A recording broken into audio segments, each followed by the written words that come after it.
If you have a character in your head for your world, but you're not exactly sure how to get it out onto paper, my How to Design a Comic Book Character course is for you. I'm Triple Jazz, a working professional in the AAA video game space, and for the last couple years, I've been working on my very own personal comic book called Magic Punk. And I have to tell you, one of my favorite parts of designing this world has been designing the characters. So, I want to walk you through my ideation process from concept to sketch to final presentation of how I design my characters. We're going to cover the basics of design principles with chapters dedicated to shape language and color theory. I'll give you basic tips on anatomy, posing, and gesture. Then we'll move into some tips and to-dos for clean line art, rendering, and presentation. Various chapters will also have accompanying assignments you'll be encouraged to complete as you move through the course. I look forward to seeing what characters you bring to life by the end of this course. Now, go and make good art.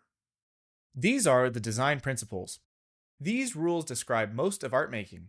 Knowing these, mastering and studying them, will seep into all aspects of your art making endeavors. It is vital to know these, but you have to know the rules before you break them. The first principle is balance.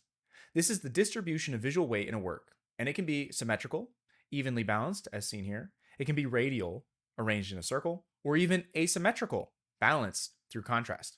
Which leads directly into the next principle, which is proportion, creating contrast through sizing relationships between elements. You can also think of these as big, medium, and small, which I'll dive more into later at the end of this section and also in the shape language section. I'm going to be hammering home big, medium, small all throughout the course. We have patterns, which are repeated elements, whether shapes, lines, or colors, to create consistency or decoration. Next is contrast. The use of opposing elements, light versus dark, smooth versus rough, large versus small, to create visual interest and draw attention.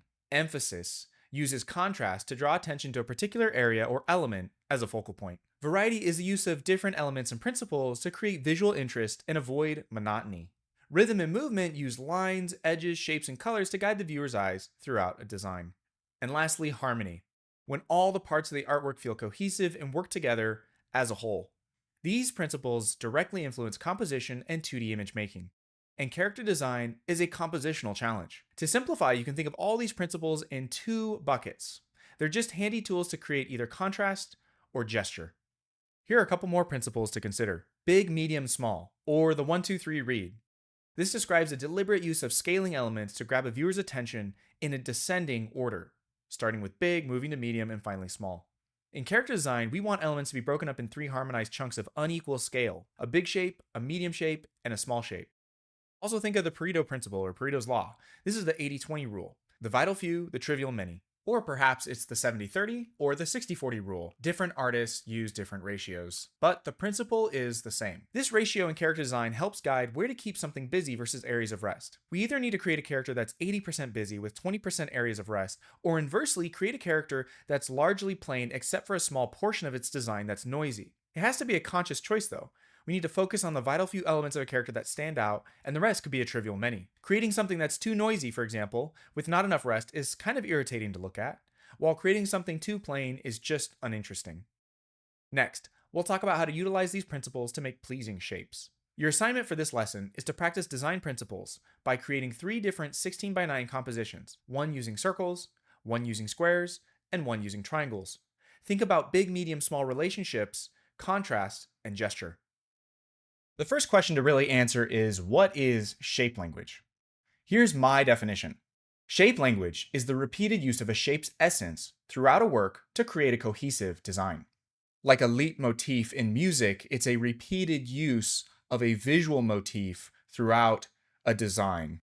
All 2D image making can be reduced to shapes.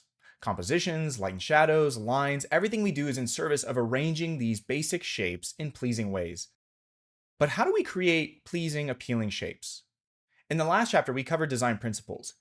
Here are a few more principles to keep in mind when it comes to making shapes. First, the 3 basic shapes are circle, square, and triangle. And just like colors, shapes also express something. They have an inherent quality to them that the viewer and audience resonate with. Circles, for example, are friendly, comfy shapes, representing larger-than-life characters who could wrap you in their arms or smile with large cheeks. It's not impossible to make villains out of circles, but it's certainly difficult and a little bit more subversive. Remember, we have to know the rules to break the rules. Squares are sturdy, Maybe the standard banner waving hero or the immovable large brute. They speak to objects that are hard to move and things that are strong and tough, like a building or a brick. Triangles are sharp and pointy, a character who is quick, aggressive, lethal, agile.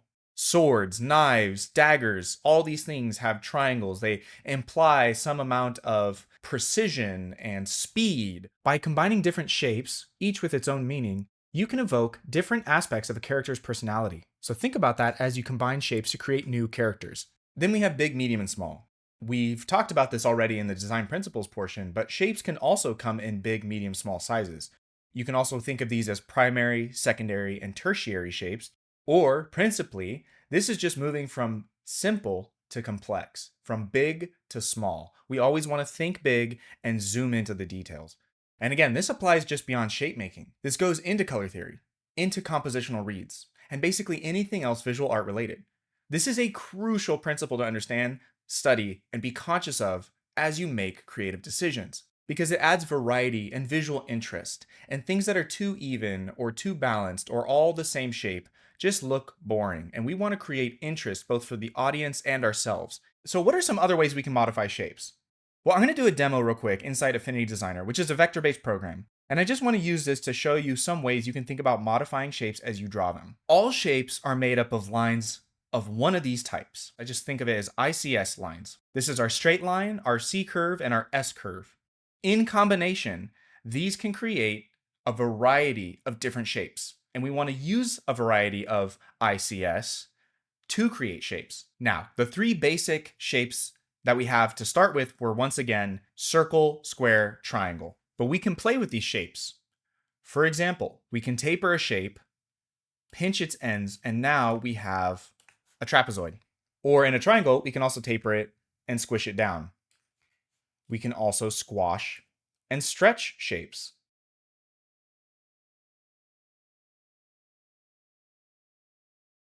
We can also push shapes. So instead of having an equilateral triangle here, we can start to move its point over and over and over as it creates more and more tension. And now this shape doesn't just imply something that's perfectly even and sturdy, it applies almost a shape that's moving in some direction. Likewise for an ellipse, we can squash and stretch it, we can shear it and extend it. Basically, to push shapes means to exaggerate them in some capacity. We don't want to just create boring shapes. We want to create something that's visually interesting. And to create visually interesting things is to create shapes that are slightly exaggerated and have some variety to them. We can also use other shapes to carve shapes. So for example, I could start carving circles into this square and create a whole new shape just by thinking of the negative shapes rather than just thinking of what the basic shape is. Think of other ways you can introduce shapes to either add or subtract from them. We can create a variety of new shapes by simply subtracting and adding shapes together. And again, I'm just showing you this in a vector program, but I want you to be conscious of this as you make shapes with line. So let's take Scarper here, for example. He's going to be the character that I'm going to be making from start to finish, but here he is in his final form, and his foundational shape, it's a triangle. Everything about Scarper relied on a triangle, and I took it one step further and I said, what if it was a bit more of a curved triangle, like an archway? And so this shape is repeated all throughout his design. To the chip in his hat, to the filigree on his outfit, and his boots, and even his cape. I knew I wanted this character to look lethal. He needed to be villainous. Now, of course, he still looks friendly. He's got a smile on, but can you trust him? Probably not. And of course, the dark clothing as well kind of sets him apart as someone not exactly to be trusted. But really, if I had rounded out all his shapes, he would have lost a lot of that villainous intrigue that comes with something that looks sharp, pointy, and aggressive. And even when thinking macro, I knew I wanted his body type to be from the top down, even the shape of his face. Well, all my characters have pointy ears. That's just a rule I have for myself in my world. Everyone has pointy ears of some kind. There's no humans allowed. So that's kind of a given. But Scarper's face and his whole body is shifted to look like an aggressive triangle. And again, this is by design. Now, we don't want to get too bogged down into a single shape, right? There's still so many other things to solve. So the fact that I introduced other kinds of shapes, like these more sturdy rectangular pieces that function as decoration for parts of him, create little contrast, but they don't upset the story of the character at all. And even his gun is a lot more brick-like. There's some story-related reasons for that we'll get into later. But the story drives the shape. What is this character? What is their background? What is their story? He's tall, sharp, aggressive. He needs to look villainous. And he also needs to have all this functional wear on him. To create your own shape language, simply pick a basic shape, modify it, and repeat it as a visual motif throughout your design. You can extrapolate from the base shape you made to make more complicated shapes, thereby using shape language to inform more shape language. And this creates a style guide. Remember to keep in mind also big, medium, small. To create interesting shapes, we need to keep all the design principles in mind to create appealing, pleasing shapes. Shape language involves the use of all of these things. We want to create interesting shapes that are exaggerated,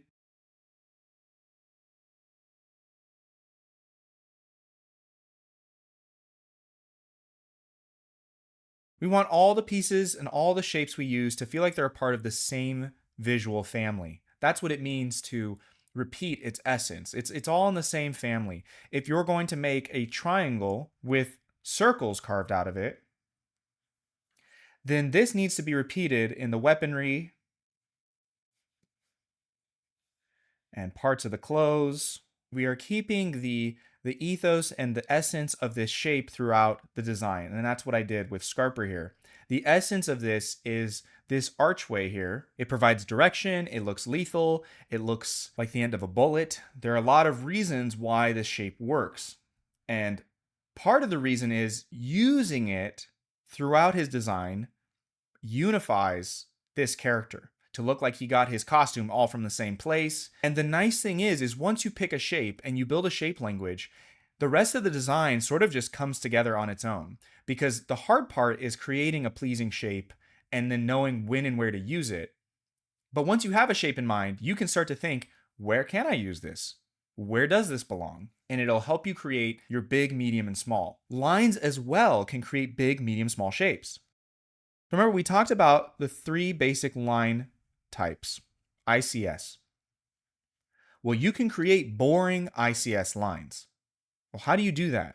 Well, one way is by always using a predictable line. This just becomes boring. Instead, think about ways that you can exaggerate your ICS lines, thereby not just making something even, but something that's slightly off-centered with a big, medium, and small even inside the line. We have our big, medium, small. Big, medium, small. And you can do that all throughout your shape creation process. And by combining I, C, and S, we can create entirely new shapes. I, C, S. I, C, S. ICS. So think about ways that you can combine these to create really interesting new shapes. Think of basic shapes, think of your lines that you have available to you. Try to avoid shapes that are even right next to each other or even in distance across from each other. Try and offset the balance in some way. Even when it comes to drawing characters, everything can begin to have very similar shapes. And this is just the way anatomy works, right? But we want to avoid that by making something a little bit more interesting. So pick one of these to exaggerate. When you make creative decisions like this about your shapes, you create visual interest and people can tell. Even when it comes to creating characters, it's super easy to fall into a trap of evenly spaced elements. Instead, think about big, medium, small. Lines and other shapes break up existing shapes. When a character comes to this point and everything is evenly spaced, at some point we need to make a decision. Something about this design isn't working because it's repetitive. We have too many medium chunks right next to each other. So we can use other lines and other shapes to break up existing shapes. And think of this dynamically. We can move shapes up and down. Let's just say that I move this piece down. and I just want the character wearing smaller boots. So, by simply paying attention and being conscious of the shapes that we're making from a macro to a micro level, we can create big, medium, small, create a variety of interest, and create appealing characters. Your assignment is to create 2 pages of free-handed drawings, focusing on pleasing shapes that have deliberate shape language, whether that's a circle, triangle, or square, and big, medium, small portions to them. You can do this in clumps of 3 shapes or focus on one shape that has all this in mind. I hope you enjoy this assignment. It's very relaxing. It might take you a couple hours. Be very deliberate with the shapes you're making. This should not be willy-nilly. You can even copy from other artists or franchises that you enjoy and focus on how they're using shapes to create big, medium, small, and use a family of shapes to create a cohesive design. One of my favorite places to study shape language is from the incredible artists over at Riot Games. If you go to the map of Runeterra on the League of Legends website, you can begin to explore how shape language influences and creates cohesive cultures across this imaginary world. Just as one example, here in Demacia, everything is this sort of heightened, elegant, religious order. And so there's this wing-like shape language throughout everything, throughout the structures and the ornaments and the armor, even the weaponry. Everything has an organic, gestural quality to it because the shape language, you can even see here on this helmet here, is that of a wing. There's not a lot of straight parallel lines. In fact, a lot of lines actually taper together in organic curves. So again, study your favorite artists and what they do, or your favorite franchises, and really pay attention to the shapes that they're using to tell the bigger story, and how those shapes create cohesive visual locations and cultures and characters. I understand shape language can be really difficult to get a grasp on. It's a really ambiguous concept. It's one of those heady, intuitive, you just have to learn as you go type of things. So even though I can point it out to you over and over and over again, it might just be most helpful to see some examples and then have a short demonstration where you can follow along and see the thought process that goes into building shape language. The second thing I want to tackle here is just to remember that there are more than just 3 shapes. The primary shapes are circles, triangles, and squares, but there's also pentagons, hexagons, septagons, and octagons. And all of those evoke different things for different people, and they can speak to different parts of a culture or a character that you create. So here's a pretty clear-cut example of a circular character, a triangular character, and a square character. Each one evokes a different emotion based on the shape language they use. But even the circular ogre character, he still looks menacing, despite him having softer-looking shapes. Now, keep in mind, the characters that I'm showing you are highly exaggerated, but they're exaggerated to get the point across very clearly. This is clearly a circular character on the left. The one in the middle, very obviously a triangle. The one on the right, very sturdy, very squarish. It's important to know how to push yourself far so you can always restrain yourself and come back. I also wanted to tackle another thing that I have yet to address, which is actually applying the design principles to characters in a practical way. And one of the ways people do this most often is by creating contrast and asymmetry in a character. You're often going to see this in characters where there's a pauldron on one side of the character, but not on the other. This is a very, very common, almost trope in character design, to put a pauldron or some sort of cape hanging over the shoulder on one side of the character versus another. So you can see in this ogre character here, he's got this pauldron over here and there's none on this side. In this sharper looking character, he's got these feathers hanging off his shoulder. And for this brute guy, the asymmetry is created by the shield taking up the majority of his character frame. So that's just something I want you to be conscious of as you see other character designs out in the wild.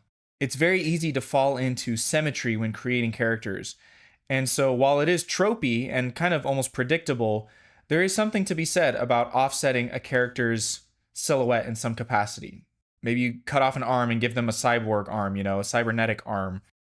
Maybe the leg is the cybernetic offset. But whatever you want to do, there's some amount of asymmetry going on in your character, and it instantly creates contrast, because a totally symmetrical character, while scientifically is more visually pleasing to us to have symmetrical faces and symmetrical appearances, it creates a lot less interest. This is why a lot of time characters' hair is falling to one side. Looking for ways to not create totally predictable looking characters. But what I really want to show you is how to actually think through shape language and pull from various objects. So here I have this photo that I took of a crystal, and it has all these interesting shapes going on. And I'm just going to pull apart some shapes that I'm gleaning from looking at this. And I'm going to show you how to manipulate them and build characters and worlds from a basic shape language like this. So we have the shapes of the light here. We have the actual shape of the crystal.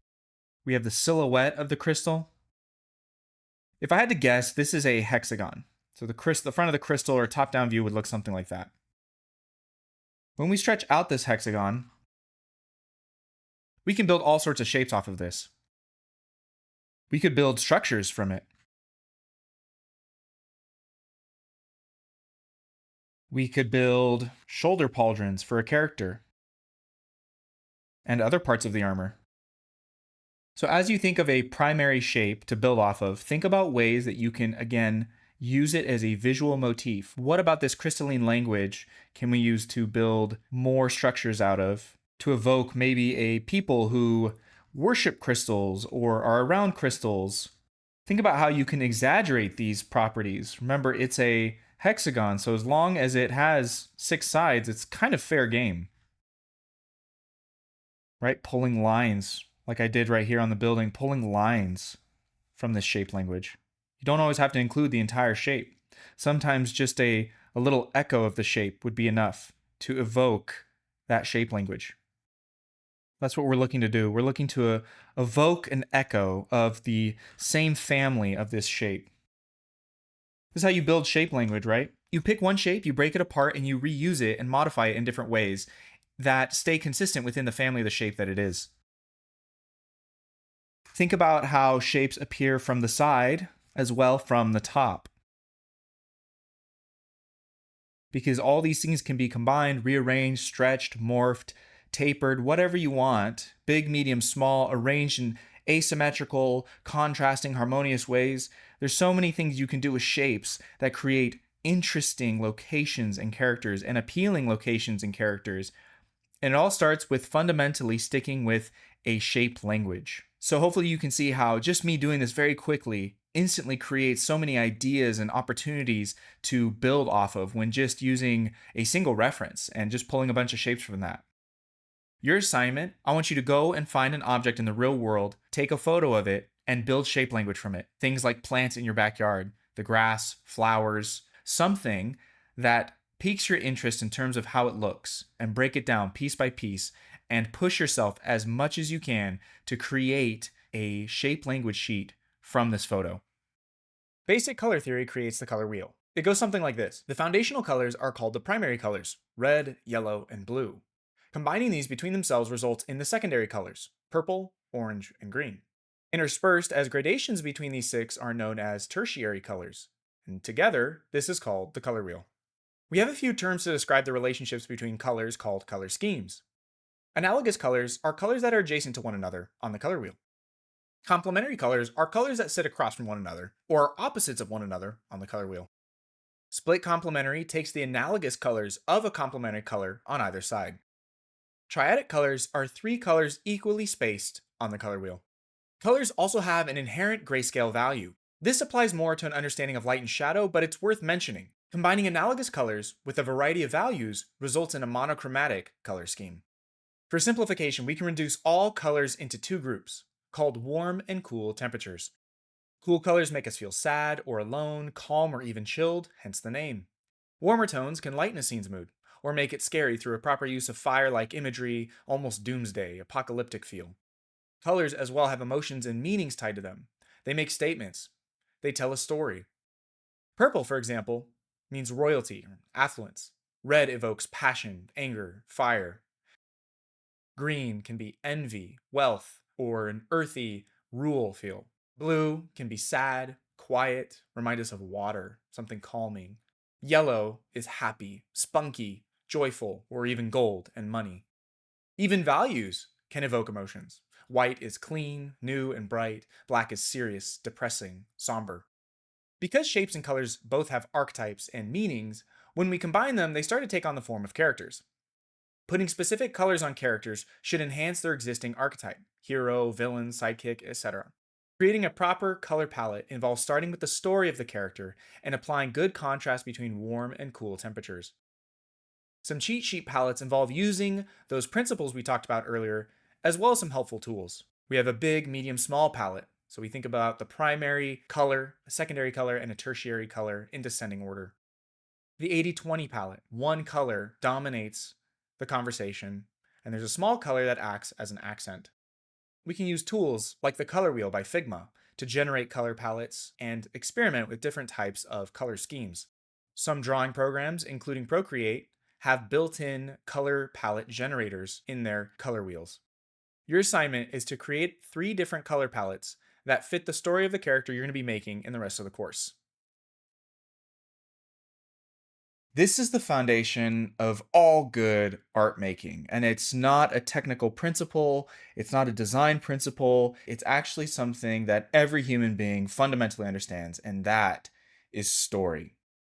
When you see a drawing, what you're seeing is the tip of the iceberg when it comes to everything else that preceded it. A good drawing is dictated by a good design. The drawing is the final product. Before we get to the drawing, we have to design it. And before we design it, we have to determine what the function is. So function is going to inform what the design is.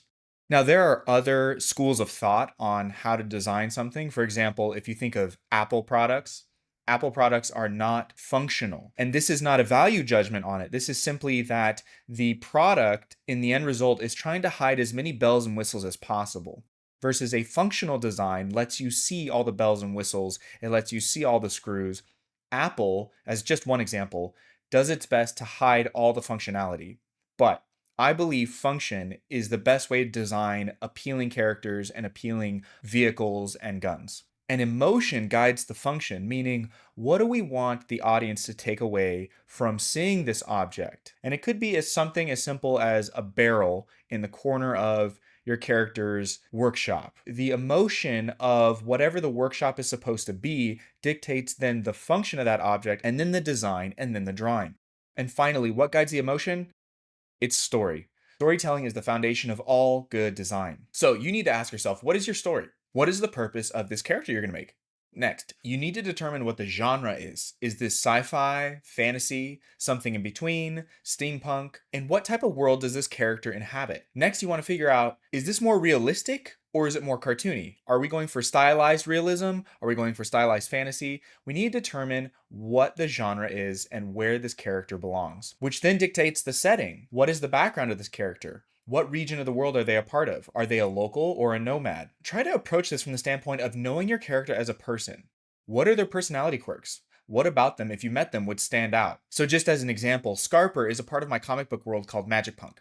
It's a sci-fi fantasy romp about a mage who abandons his heir to the Weaver Imperium, which is effectively the Mages Guild, to find a mythical person called the Ambassador, starting a chain reaction to hunt him down. Scarper is a villain and an antagonist. He's from the Dreglins, an elite assassin for the mafiosos who run the town called the Marauders. He's a smiling, gun-toting, boots-clean type of killer, and he is sent to find Machi. Start by writing some key words down about this character. You can write down a series of words or use a mind map to help explore some concepts for yourself. A mind map is a helpful tool in your designer tool belt. It's essentially a stream of consciousness diagram showing all these different parts of a character, location, or idea you have and how they relate. Simply write down the core concept and start attaching descriptions, thoughts, meanings, or emotions you have to this. Then as you write down one, more are going to come to mind, resulting in a spiderweb-like formation with the core idea at the center. You can use mind maps to answer all sorts of questions, but the most important questions for a character in regards to the story are who, what, where, when, why, and how. An example in my case, Scarper is tall, thin, and sharp from head to toe. He's a villain. He's a trained assassin. He's good at his job, and he's classy. His attire speaks to his particularity and his professionalism. Who is Scarper? What is villain? He's hired to take out the protagonist. Where is Scarper from? He's sent from the Dreglin Marauders out into the wasteland to find Machi. When? Near the end of the first part of the story as the final confrontation. Why? To prevent Machi from reaching the dragons by request of the Dantex. How? Using his sniper rifle and a gang of thugs he brings with him. This is all story-related stuff, but motivations are important for telling a good story and having good drama. You can do this for a whole host of characters, or even to build a culture of imaginary people. Your assignment is to come up with a story for this character. Choose your genre, answer who, what, where, when, why, and how about this character or your set of characters. Bonus is to make a mind map. Now that the story is in place, we can finally design this character.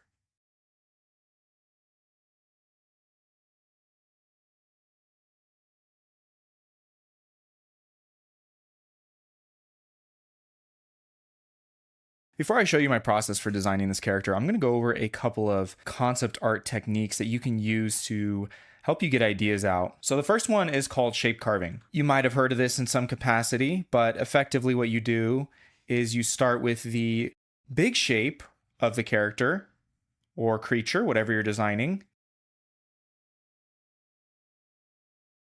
The big shape being the silhouette of the character. And a silhouette is a very important primary read for a character. Many characters that you think of are iconic because of the instant recognizability of them. Basically redrawing Scarper here just for demonstration purposes. And from here, you could lock your layer using the lock transparency tool or create a new layer on top and clip it. I prefer to just lock my layers once I get a few thumbnails going. And now I'm going to carve into it. Or you can work without the carving and just use black and white. I prefer to use kind of a medium gray. And now I'm going to go in and start making secondary shapes.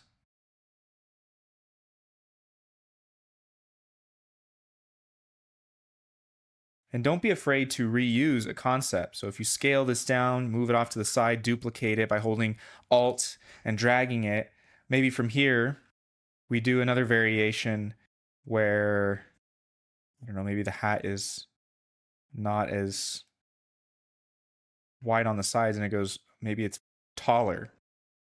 And there's no pauldrons here. And instead he has like larger gauntlets. Maybe he doesn't have a cape this time. Maybe he has like a cape on his shoulder right here. You know, that's really the heart of concept art, is just asking the question, what if? What if the character did this? What if he had this? What if they looked this way? What if their story went this direction instead of that direction? So you can quickly create a variety of characters using this shape carving method. It's the method I'm going to be using mostly for Scarper, just because I wanted to practice it for my own characters. A couple other considerations when it comes to the shape carving method is the type of brush that you use and other tools you can use to help you carve. So I've just found that certain brushes make certain shapes that I like, and other brushes don't make shapes that I like. So the tip of the brush informs what shape you're actually making. And this is really important because your personal preference and what your goal is when it comes to designing a creature or character might conflict with the type of brush that you're using, and you're going to be fighting your tool more than enjoying the process of carving these shapes and exploring. You can download my brush pack for Clip Studio Paint. It comes with the course. Use these brushes. Here's one of them. The ellipse carver is one of my tools that I really prefer. You get this nice flat look and also this sort of tapered round edge. I don't really like the feel of a hard round brush and carving with it. It's just not giving me the shapes that I want, and I feel like I'm fighting this brush too much. Also, remember that you can just erase to help you create shapes as well. So by erasing, remember back to the design principles phase, we can carve into shapes to create more shapes. As I'm laying down new shapes, I can also erase shapes to create new shapes. The next brush I really like is this solid carver, and it has more of a brushy look to it. But again, it gets that nice thin, flat tip near the top, and then it can create kind of more chunkier shapes if I need to by just pressing down a little bit more. And then this is the chalky carver, which also is the same thing as the solid carver shape-wise, but it has this, it's a little bit softer, it has a little bit more texture to it as you place it down. And lastly, a lot of people like using the lasso tool to create shapes. And Clip Studio Paint has the lasso fill, which allows you to just make a selection and it fills it in automatically. So this is a very quick way to create shapes and start designing characters.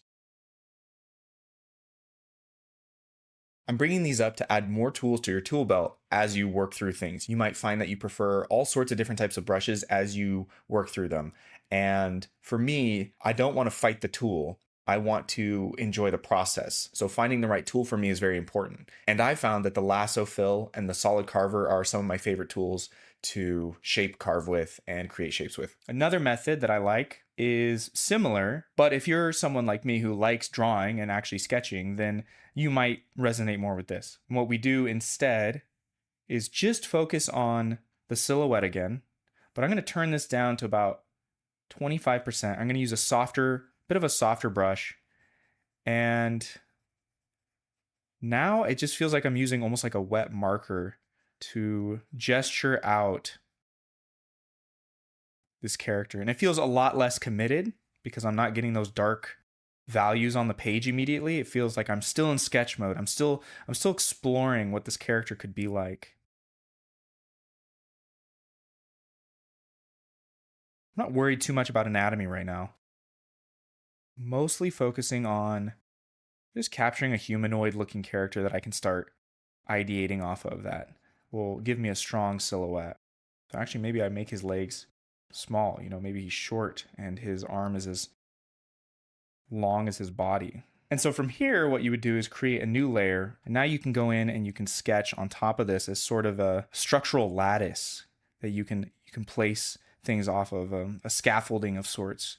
So you're not just totally intimidated by the white page, but instead you have some shape to work off of. And I actually like working this way for hard surface design. So you're going to see me use this when it comes to designing the vehicle.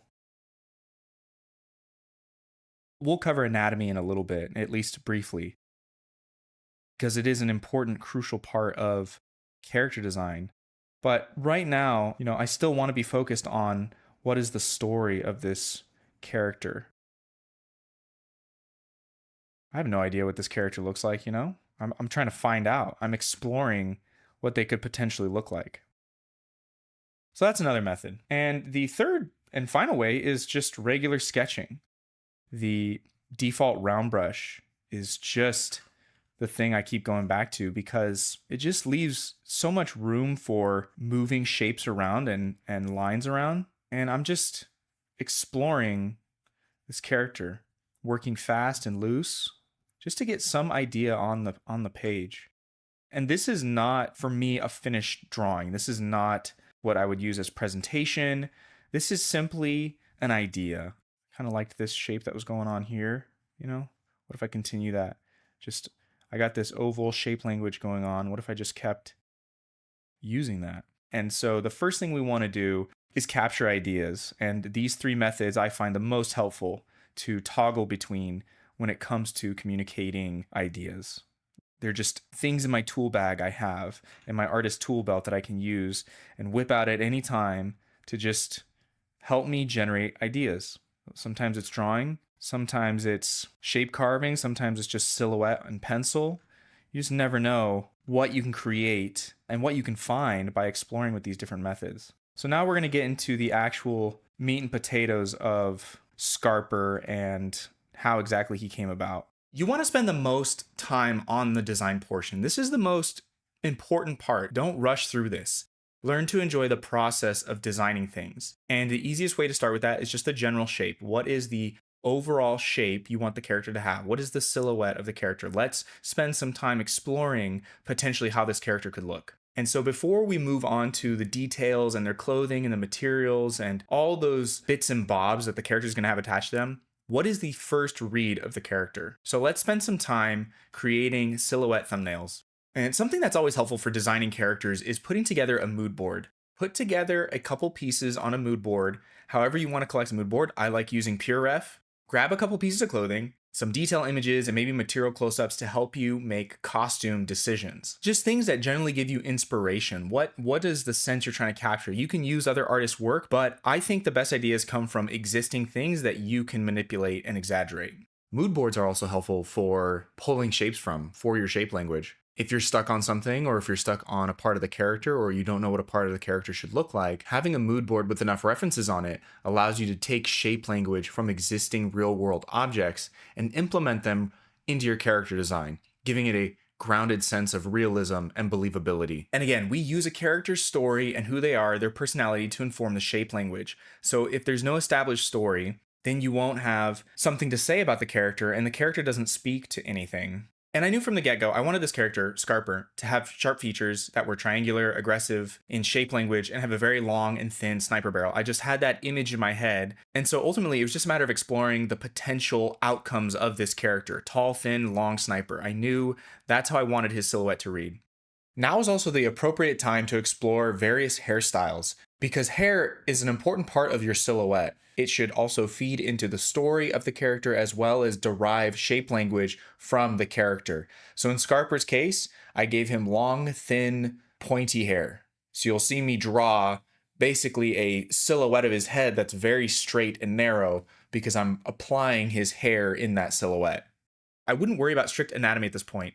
We're going to refine anatomy in the next step, and I'm going to give you some tips and tricks that I use to put all my anatomy knowledge into practice as I create characters. And I'm going to be honest, I currently struggle with creating a wide range and variety in character silhouettes.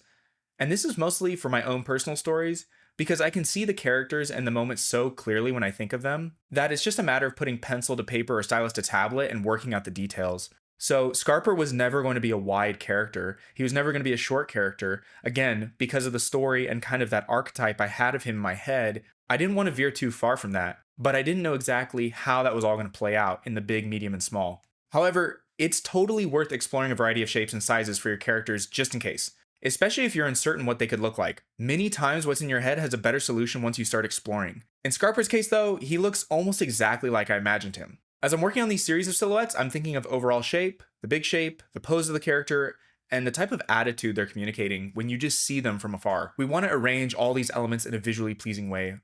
And you can tell just by watching me work through this process that I had a pretty strong idea of who Scarper was as a person. Like the attire that he's wearing, I wanted it to be late 1800s, not Victorian era, but more cowboy. And it turns out that a synonym for marauder is brigand. So brigands were real life historical figures that lived a life of robbery and plunder. They were effectively land pirates in the late 1800s. They were gang members and thugs. And so this fit perfectly with the type of crew that Scarper ran in. And I already had this really sharp image of my head of Scarper having a really tall hat or some type of cowboy hat that really just set him apart. And seeing the hat on a brigand from paintings during that era really solidified this image of this character, what he was about. I started with the idea of a cowboy, some sort of gunslinger, mercenary, professional. And then when I was putting together my mood board, I was given this opportunity to think through some more costume decisions simply by exploring real world historical characters and events and people who lived. Pulling from real world reference and historical reference is really going to help the believability of your character. So your assignment is to generate 6 to 10 silhouettes using the shape carving method or whatever your preferred method is. Pay attention to big, medium, small shapes and overall shape read. We want a variety of silhouettes to explore in the next step. And also create a mood board that's going to help you really refine during the costuming phase. In the design principles section, I said all principles could be reduced to either contrast or gesture.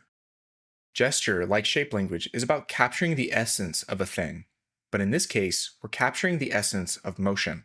In figure drawing, gesture is about capturing the motion of the human body. We again have ICS lines to help us describe the human figure. The spine is one of the primary driving forces behind gesture drawing. It determines a lot of the movement of a person. This is typically called the line of action.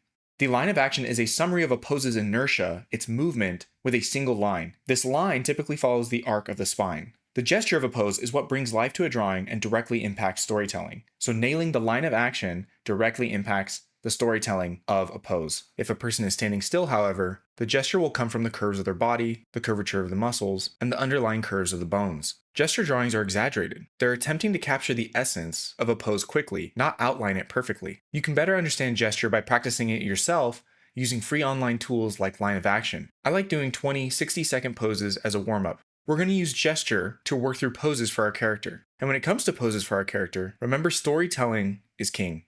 The pose should speak directly about the character. Are they confident, timid, aggressive, coy? A viewer should be able to tell from how they stand, hold themselves, where they place their feet in their balance, what type of character this is. And remember that it's okay to steal.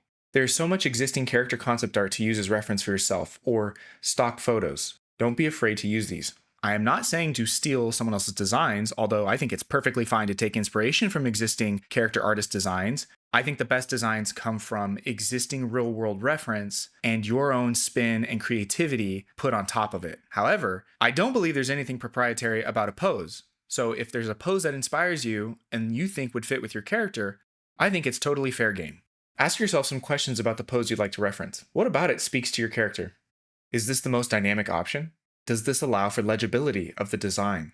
We want to create a piece of art you can both show in your portfolio but also reference for yourself or potential fans to create further artworks from, or a potential 3D artist to work off of. Your assignment is to do 10 60-second gesture drawings using an online tool like Line of Action, and next, explore at least 6 to 12 different thumbnail poses for your character, focusing on personality and showcasing the design clearly.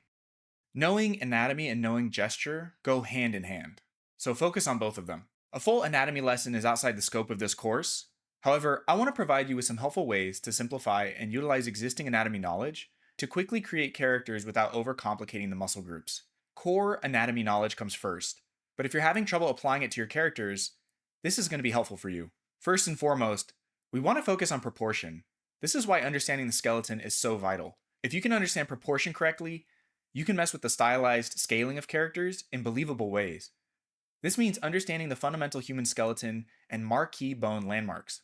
Next, we can use a basic skeletal structure to place geometric forms on top of. I personally find this simplification more complicated than sticking with important shapes like the ribcage and pelvis area. So my ideal mannequin looks closer to this third stage.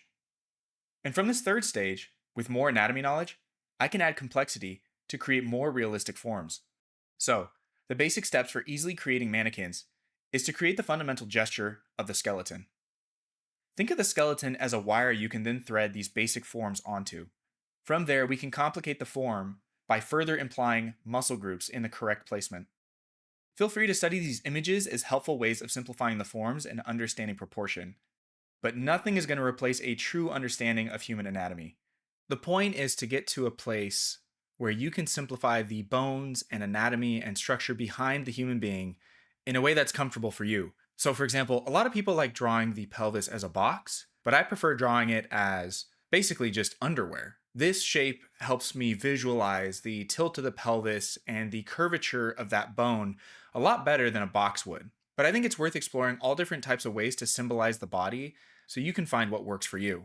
These mannequins are of an average male. The average female figure has smaller shoulders, breasts, and wider hips. And we're generally going to use softer forms and softer lines to indicate the female figure versus the male figure. But a male figure is a great place to start because from there you can adjust it and make changes to quickly create female mannequins.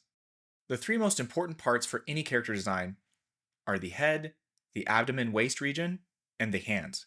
And the reason that I'm bringing this up here is because you need to nail those three areas, not only with the design and rendering, but also your anatomy. People will recognize instantly if a face looks off, or the waist area looks off, and the hands look off. In Andrew Loomis's Figure Drawing for All It's Worth, he provides numerous illustrations and poses for studying and understanding proportion. Some of the most common mistakes are improper sizing of the human head, or the arms being too short or too long. By adjusting the size of the human head, you can quickly scale a character's appearance. As you can see, children's heads are much larger in comparison to the rest of their body. As they get older, the head apparently seems to shrink. These diagrams can be found on the internet and are worth studying and understanding. In this diagram, we can see Loomis make work of contrapposto, which is when the tilt of the shoulders and tilt of pelvis are not parallel, providing a contrast between the legs and arms, resulting in a more believable, relaxed-looking figure. There are a lot of flowing and contrasting rhythms to explore in the human figure, but offsetting these two main structures instantly creates more realistic-looking figures. I highly recommend studying figure drawing with daily gesture drawings of 30 to 60 seconds, as well as more detailed studied breakdowns of the human form using books like Michael Hampton's Figure Drawing, Design and Invention, or Tom Fox's Anatomy for Artists, Drawing Form and Pose. I really like Morpho, Anatomy for Artists, and Morpho, Simplified Forms. Unfortunately, there is no true shorthand for learning anatomy. It's going to take a long time, it's very complex, but it's really rewarding. However, I don't want you to be discouraged from creating your own characters.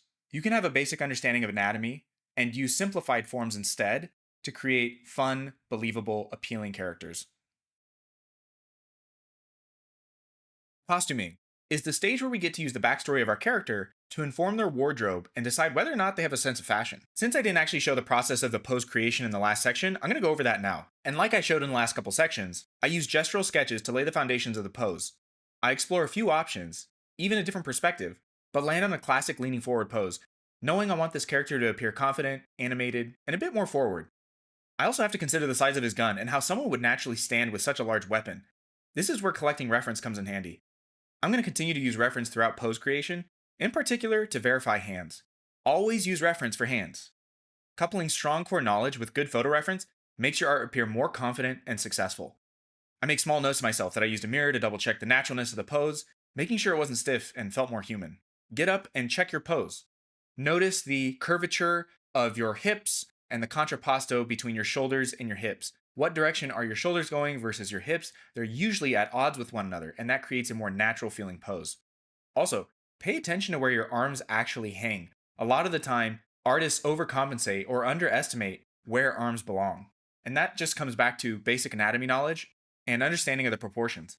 Body language is a huge component to how humans interact and how we perceive one another. So think about how the body language of the character you're designing and the pose that you put them in is speaking to this character's story and personality. Scarper's confidence, his cockiness comes through in just lifting his neck up a little bit. So think about ways that you can denote a character's personality through their posture. A less confident character would have their head down and their shoulders slumped. You can do a lot through a character's storytelling just through the expression on their face and the tilt of their head. Now that we have some potential poses and a bit of anatomy knowledge, let's move forward with choosing a pose and fleshing it out. I also note I wanted the pose to feel relaxed. He's not tense or ready for action. He's just a bad guy who wants a stiff drink and could help old ladies cross the street. He's a chill guy. Once the pose is solidified, I do 2 more sketching passes on it. One to really tie down the gesture and forms, and a quick line art pass. I'm going to give you some line art techniques in the 3rd chapter of this course, but this was merely to help place his features and make sure the anatomy read like I envisioned underneath the clothes that we're going to place on him. I'm not worried about the design of the gun at the moment. That's going to be its own separate section and its own distinct challenge. We can build our character in pieces, especially with critical unknowns like the weapon he wields. That's a core part of the overall design, and I wanted to give it its own dedicated, focused section. Even with so much existing anatomy knowledge and drawing hundreds of hands over the years, it's still really important to capture the exact weight and feel using reference. So I just went into the bathroom and took some photos of myself to help get those hands looking correct in the right angle, the right relaxation, the right gesture.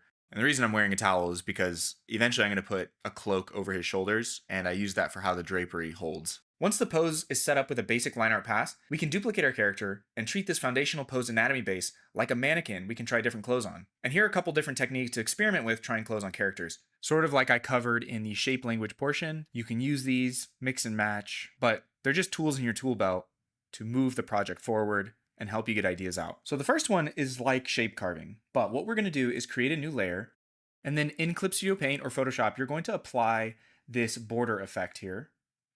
We're going to set the edge color to black, and I'm going to go back to one of my carving brushes that I like, this ellipse one, for example, and just start placing shapes down. I can even erase from this, and it will give me secondary lines. So give me little detail lines. Or I can change this to a different color and start mixing and matching shapes. You shouldn't do this in just 2 values. You can use as many values as you want to separate the clothing. I also highly recommend using as many layers as you need to get the layers of clothing correct. The pitfall of doing this all in one layer is you'll notice when colors mix, they don't have strokes overlapping. So to get a stroke in here, I'd have to erase, which defeats the point. So if you want new shapes, simply duplicate the layer. I have a hotkey set to Alt-D. So duplicate the layer and then just clear it with Delete. And I can add complexity as needed.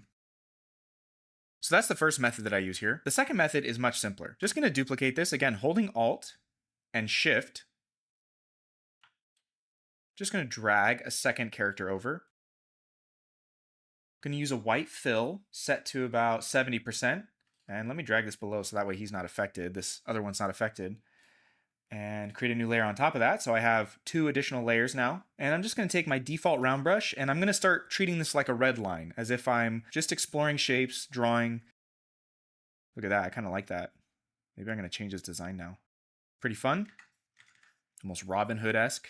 So you can just draw right on top, just in case this shape carving method isn't your style or your speed. And I can use the anatomy base that I have to dictate where things fall on his body and where they're placed. So these are just a couple techniques that I use to create costumes in this next phase. As I mentioned previously, My vision for this character was pretty strong from the get-go. Now I'm figuring out the details. How thick is the belt he's wearing? Does he wear a vest or just a billowy button down like a pirate? Does he have tall boots or short boots? A lot of these questions can be answered by reducing these shapes into big, medium, and small. I also wanted to explore different hats. I had the idea for him to have a wide, flat brim hat, similar to characters like in the Western classic Tombstone, but I thought it would be worthwhile to explore different looks. Some of the hats I explored in the thumbnail phase felt too witchy or wizardy. I wanted something that clearly defined him as a cowboy. I knew Scarper was going to have a cape, so designing what he wore underneath felt more important, because what if I want to take the cape off at some point in the story? I need to know what he's wearing underneath. And don't let randomness guide your design process, but rather think about the story, shapes, and function. What shapes support this character's story? What would this character carry on them? What would their sense of fashion be? How does that fashion operate in the real world? A lot of small detail shapes come from understanding how objects actually fit together. This is functional design. Again, reference is super helpful for these types of things. You don't have to figure out everything.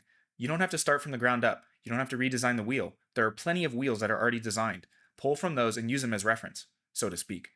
I remember as a younger designer, I used to think, where are people coming up with these shapes? How do they just think of this stuff? And over time, I've just realized it just comes from studying photos, just doing a lot of photo reference studies to build your own visual library to pull from as you design characters. If you don't have a visual library yet, start by pulling from your reference board and make conscious shape decisions as you design your character. Building a visual library is really important, and it just comes from repeatedly seeing the same things over and over again and then practice drawing them yourself.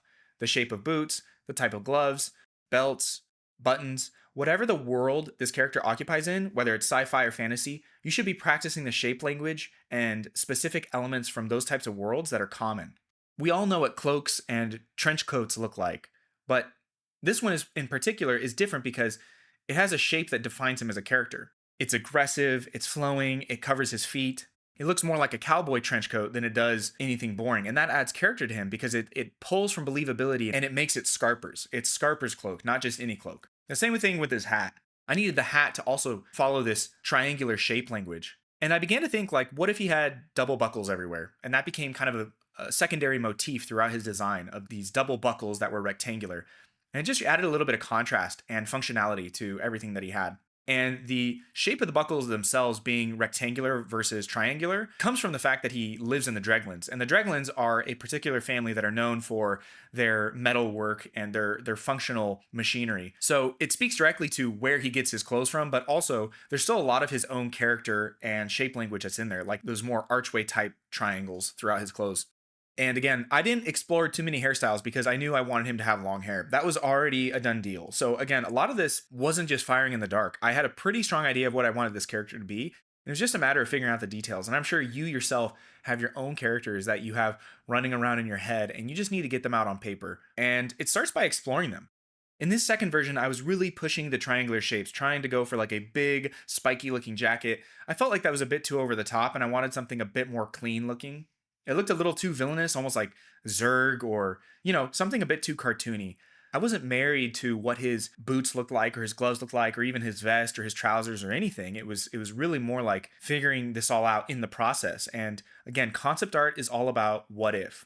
So as we design things, we have to play with the idea of what if this character had a belt loop that had binoculars on it because he's a sniper. So he needs to be able to see far away. And I didn't want to give him binocular vision. I thought that was a little too much for my world, but instead I give him a very functional practical device that gets its own call out later that I get to design. And it serves as a piece of story and functional luggage on the character that he carries around with him.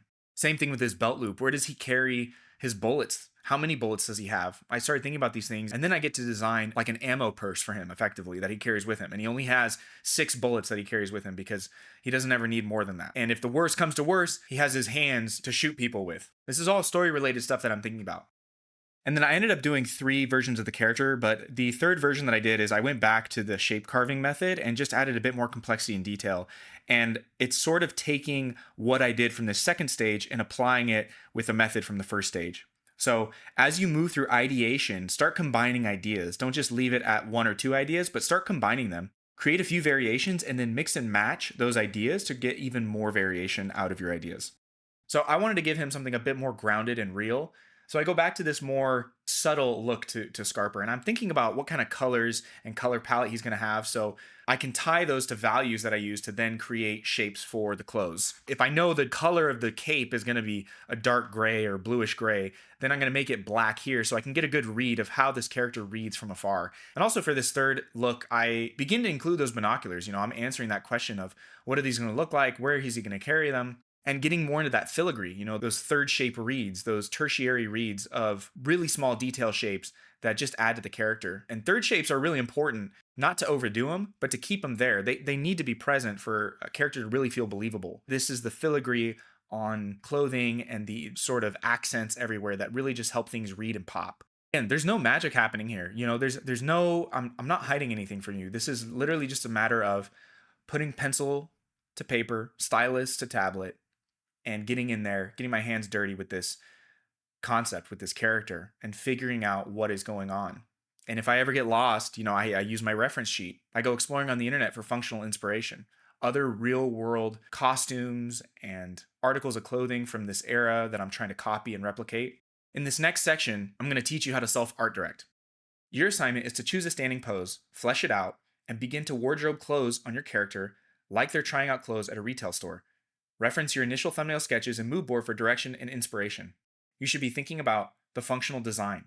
Think about how pieces of clothes are knit together. Again, this is where helpful reference comes in. Think about what your character needs to be successful, not just in terms of their own mission, but the overall mission of selling this as a believable, appealing character. It's time to step back and examine our hard work. We want to simulate if we were in a studio environment and send our work up the pipeline for notes and feedback to an art director. But it's just us. So, it's time to bring out our artistically critical eye and make some notes on our ideas. We're here to assess the 2D visual strengths and weaknesses of our designs, as well as any missing storytelling elements. For starters, I'm going to add a new white layer with a reduced opacity, then add another layer on top. Grab my favorite digital pen for writing, in this case I'm using my gel pen from my brush pack, and a nice red or blue, and start writing down my thoughts. And this whole setup is something I actually created for my Clip Studio Paint auto actions, which puts me right into art director mode. And I'm just going to begin stream of consciousness writing. The first steps are just to assess my existing shapes. Can I push some of these triangles more? Are there parts of the clothing that haven't been solved?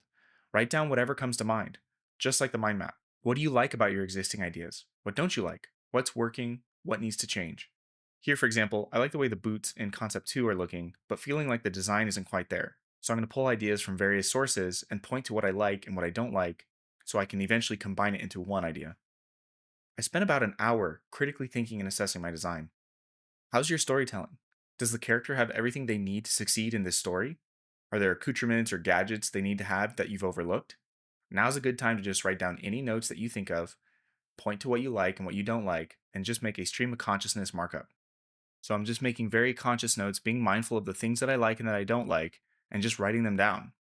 In the first concept, I just think his cape isn't aggressive enough. It's not a good enough shape, versus the second idea has a nice shape. The first hat is a little too mage-like. It's getting to be a little too wizardy. I'm seeing that the clothes don't fit the form of the character well enough, that he's losing some of that strong silhouette, and the clothes are hiding the character that I want people to see. I'm making notes about shifting of the belts and pointing out that there's not enough detail, that I haven't actually solved a lot of this functional design. Some of the clothes just seem random and haphazard versus well put together and well thought out. I then go on to use 3 different layers with 3 different colors at lowered opacities to identify my existing big, medium, small shapes and figure out if I'm running into shapes that are too similar in size. And as I move into this breakdown of my shapes, I'm seeing that the pants and the boots just are too similar in size. So I'm going to make a choice on breaking that shape up. One of them has to give. The shirt, the boots, the pants, they all have too similar a size. Spend some time really being conscious of the things that you enjoy and that you don't enjoy, and how they're stacking up to speaking to this character. Doing the shape breakdown is kind of fun. It allows you to just see your character in a very graphic read. It's kind of like what you did in the thumbnailing stage, but now we're just assessing it as you move through the costuming, and now we're just doing a shape breakdown over all the line work that you've put into these shapes. How are they stacking up compared to your thumbnails? Remember, tall, thin, pointy was sort of the 3 main descriptions I had of Scarper in my head, and so I want to make sure that his clothes are trim and that they fit him really well. And again, coming back to those story-related questions, does he have bullets on his belt? Where does he keep his bullets? Does he need bullets? Does he just have 1 bullet? I'm also wondering about the design of the binoculars. Where did they go? I actually decided that he's going to keep his binoculars sort of tied to his vest, like a vintage pocket watch. When you get feedback from a director, it's going to have a list of things for you to do. And so you want to do the same thing for yourself. You want to give yourself a list of things to address. Again, what's working and what isn't. How about those design principles we covered? Is the design balanced? Does it have proper contrast? Does the costume have a focal point of rest or noise? Or are there too many competing, distracting elements? This is a good time to evaluate the overall harmony and address it properly. Sometimes less is more. In my case, I need to complicate the design a bit further, but you might find yourself taking away elements and trimming it down. The 80-20 rule, shape language, all the design principles we covered, keep these in mind as you're assessing your work. I'm taking in all the feedback I just wrote for myself, and I'm doing a final refinement pass on this design with just a red line, blue line overdraw. And as I go through this final design, I'm thinking about how I could push shapes.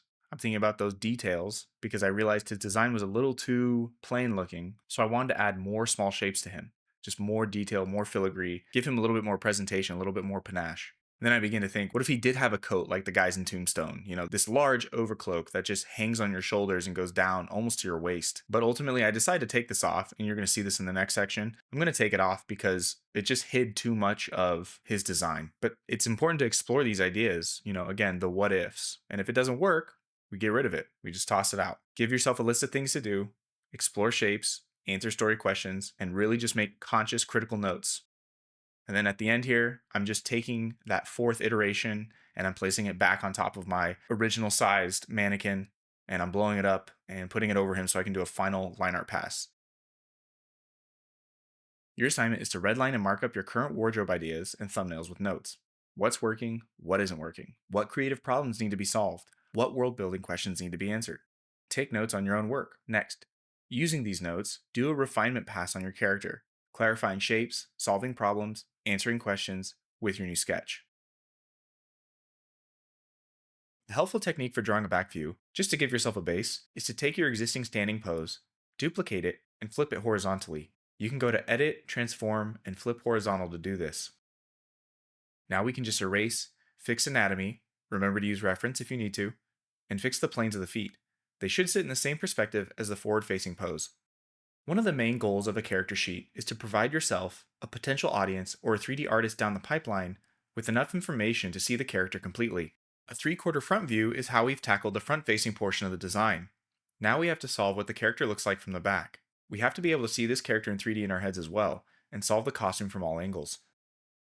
The footage you're seeing now is obviously further along in the process because to the left you can see Scarper is basically almost totally lined out at this point and the gun is designed. So this is later in the design process, but it's actually good to get all these elements arranged prior and just have these solutions. But I had to figure out what he looked like from the front before I figured out what he looked like from the back, because the front is half the design. So all I need to do is solve the remaining half. In fact, it's more than half. You can almost see the entire design from the front, but the back view just offers a little bit more clarity. After getting a good sketch in place, I do another refinement pass on him to clarify anything and figure out what's going on behind him. That piece of his vest that hangs over the shoulders, like a cloak, is actually separate from the cape. And so what I can do instead, if I wanted to help with presentation, is draw the cape over the design with just a light line. So that way we're not overshadowing and hiding all the details from the back view. We want to spend some time getting to know our character, and that's what expression sheets are great for. You can do as many of these as you want. I find them really enjoyable. I like drawing faces and expressions, but for presentation purposes, I only did 3. We only need to see a range of the character's emotions, and since Scarper doesn't have a huge range of emotions, I didn't feel the need to showcase that many. I think actually the limited subtle emotions that I gave him speaks loudly to the type of person and character he is. This is also a good time to figure out what the character actually looks like, what their face looks like, and spending a little bit of time deliberately tackling and designing the face is going to help you solidify the overall appeal of the character.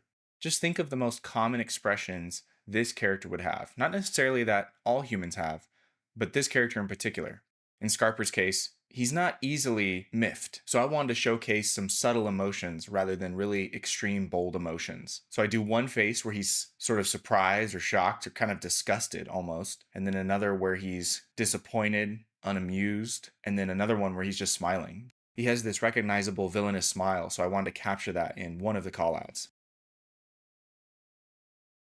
While we're doing these expression callouts, we can mess with the geometry of the character's face. How much can they move? How expressive really are they?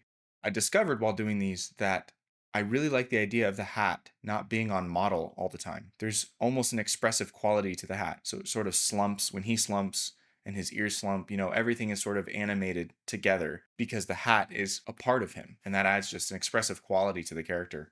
And so the fact that the hat wasn't 100% on model is fine, especially for comic books.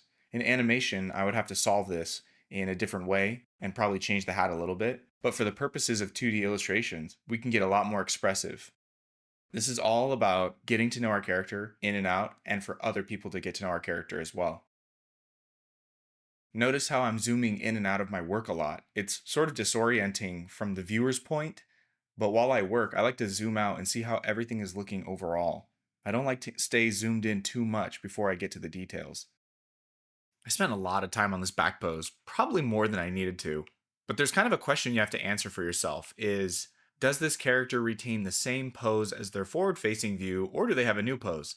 In Scarper's case, I wanted him to hold the binoculars in this back-facing pose so we could see the design of the binoculars a bit more, and he wasn't going to be holding his gun, so I had to solve what his hands were actually going to be doing.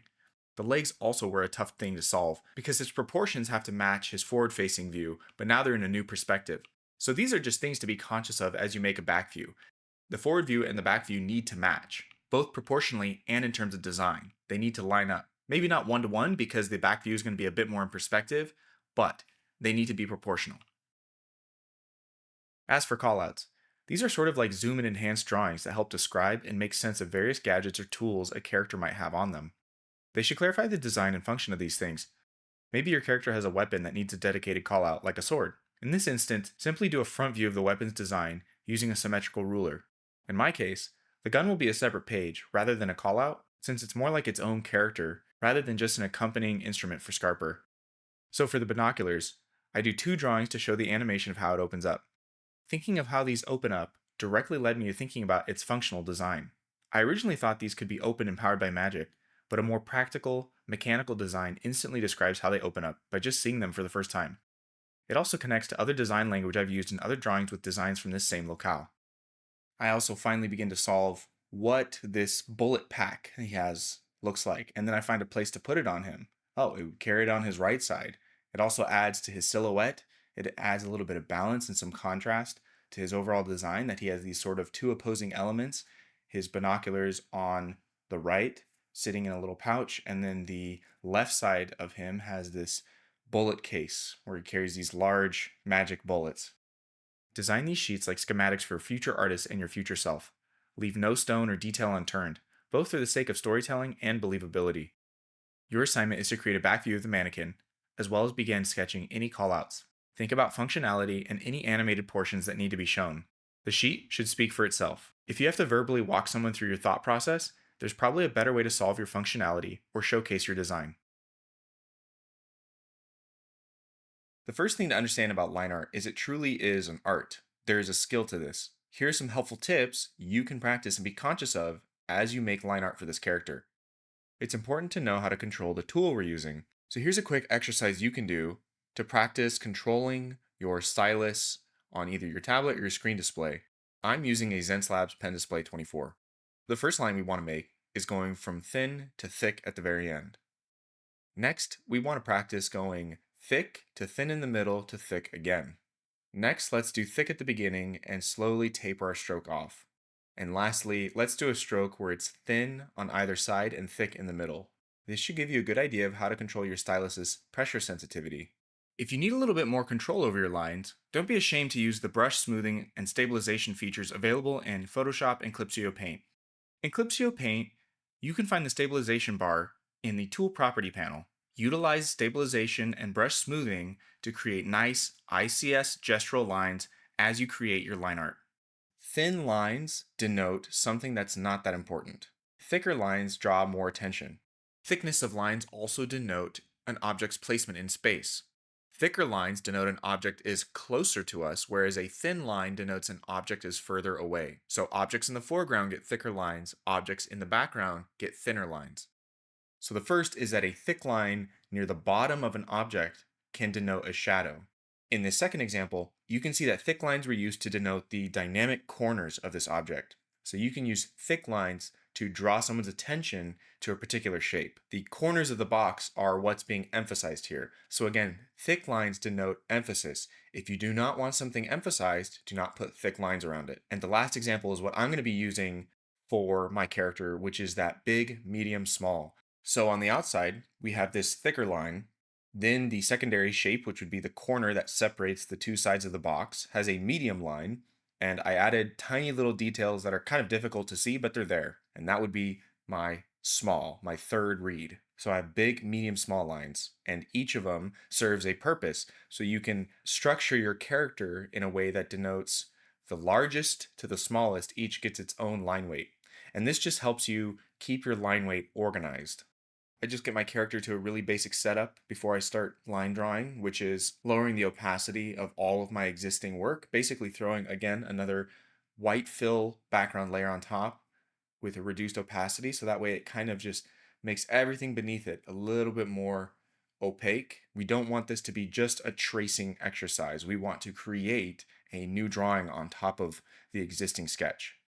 I believe throughout this process, I used a 7 pixel size brush for all of the large lines, a 5 for the medium, and then I did a really light 5 for any of the third lines. Even in this final line art phase, I'm still looking at my reference sheet, I'm still looking at my mood board, I'm still taking photos, I'm still referencing constantly, especially for the hands. To finalize the hands, I took reference photos that I showed previously in this course that I'm using now, again, in the line art phase to finalize everything. You'll see me make design changes throughout. I'm still solving problems. That's probably not a good thing to be solving this many problems in the line art stage, but it is what it is. As you move through the character, you'll begin to see more and more gaps in your design or things that you would like to add. And that's fine. The line art stage is for that. You can do that now. And you can see that when it comes to the boots. When I get to the boots, I'm sort of at a loss. And what I ended up doing was just collecting more reference photos of what boots typically look like and taking more of a pirate boot approach. And that's just one example of how I'm moving through my line art process and designing as I make the lines. And every now and then, I'll step back from my work, do a self art direct, make changes, and then fix the line art. Notice how the pose is moving and animated. Not just his stance being forward, but his hair and his cape moving at the bottom. We want to be able to imply this character is alive and standing in this location. Look for some ways to imply movement in your character to bring life to them. We don't want these animated elements to hide the design or obscure important details, which is why I took the cape off his shoulder. But we do want these elements to bring life to the character, and we want them to feel solidified in the environment they're in, like they're being impacted by the environment they're standing in. Now I'm just going to let the time lapse play as I move through this work because it was hours of work. And so slowly over time, it's just going to get more quick. At the beginning here, this is all in real time, and it's going to slowly move to about 3,000 times as quick as I worked. Take your time with this. This is not a race. You're making a piece of art. It's okay that things take time. Be patient. If this version is a little too disorienting for you, the next subchapter has the Clip Studio Paint time lapse, which is going to be just a flat version of this, meaning there's not going to be any zooming in and out. There won't be any rotating of the canvas. It will just be a front-facing flat view of the entire line art process. So if that interests you more and you just want to see this from start to finish, the next video will be preferable. However, what you're viewing now is more true to form of how the whole process looks. So I leave you with your assignment. Line art, the front, the back, and your callouts. I'll see you in the next chapter.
This process is called flats or flatting.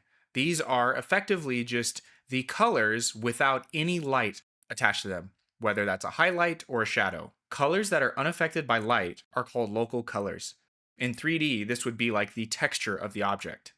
We need to take a couple steps before getting into coloring. Because I've been working in Clip Studio Paint, there are some tools here that make coloring and flatting much more efficient. The first is to designate our line art layer as a reference layer by using this lighthouse icon. Next, select the wand tool by pressing W, and make sure it's set to reference layer, and give a slight increase to the pixels added to the selection. 2 or 3 is usually good for me. Remember all that time we spent on silhouetting the character, altering shapes, making sure the character read well? Well, we don't want to lose that, so before we start just filling in everything with color, let's create a base silhouette all the colors can sit on top of. So create a new layer and place it below your lines. Make a selection around your character, including the negative shapes between the hair, the arms, everything that is not explicitly inside the character silhouette, then invert the selection and fill it with a mid-tone gray. I have this in my auto action pack. It's called the silhouette fill, and it defaults to pure white.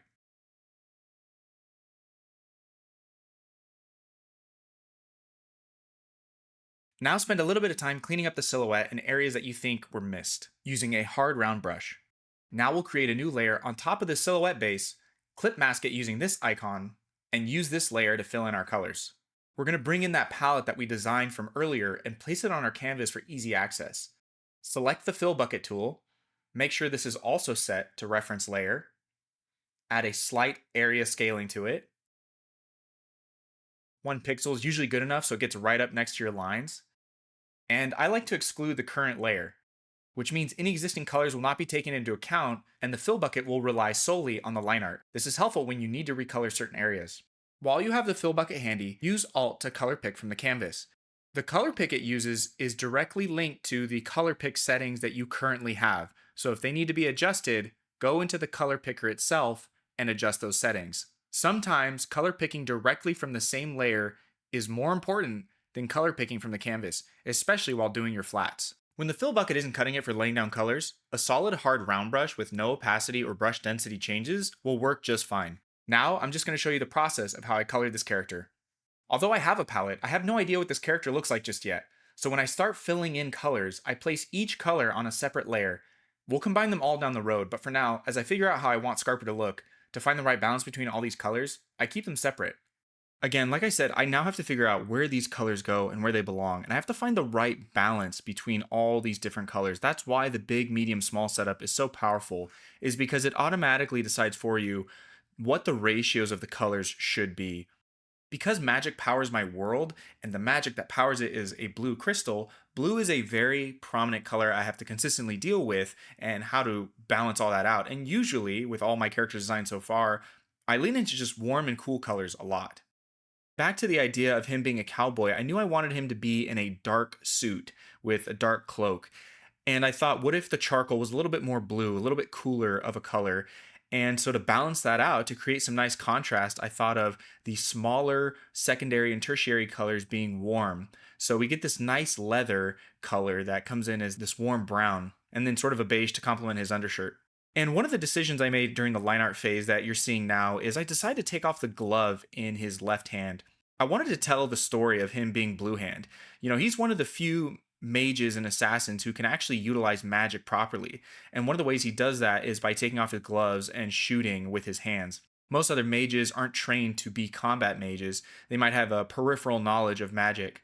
So I wanted to show that he has a unique skill in the underworld of being able to utilize magic properly. And so taking off that glove and giving him a glove harness, it ended up telling a better story and creating a more compelling character design as a result. Plus, I just love the contrast of the bright blue sitting against the rest of this character.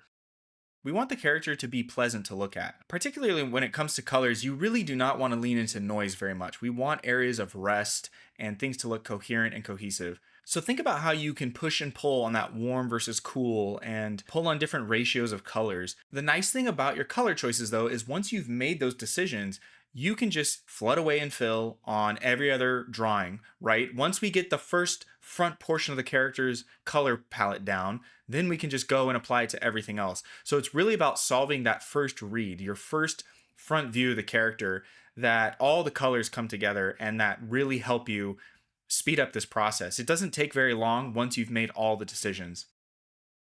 Also, notice for his magic hand, I'm using a soft brush to create a gradient and actually some layer effects to get that nice glow on his hand. So you don't need to be tied down into just creating hard lines for your colors.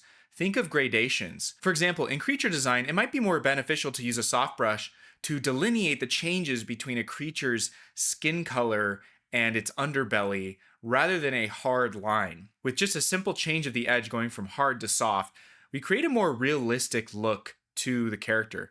In Scarper's case, using a soft brush on his hand just allows you to show that magic pulsing from his fingertip all the way down his arm in a way that doesn't feel blocky and stilted. So don't be limited to a hard brush for your character. Think of ways you can use a soft brush to delineate gradations in clothing or their skin color or even their hair that create some interest and a nice transition look. If you bring in too many colors, the character just looks disjointed, discombobulated. It ends up looking very amateurish, not only just for the character's story, but also you as the storyteller. It looks like you couldn't make decisions on what the emphasis of the character needed to be. And so again, because Scarper is clean, he's professional, he gets a very professional, clean outfit with a palette to boot. But color choice is a design process. We need to be thinking about contrast. We need to be thinking about big, medium, small. We need to think about how this character is balancing and harmonious, not just with his shapes, but also the colors as well. We don't want to go 50-50, and this is why I think the big, medium, small rule applies to coloring as well. If we can get a big primary color, which in this case is his charcoal, dark bluish gray outfit, then we can get those medium colors in there, which in his case is more of that silver, right? The silver filigree, the metal pieces, his hair. And then we can move into those warmer tertiary colors where things like his skin, his beige undershirt, and all the leathery pieces, they sort of just shine and sparkle.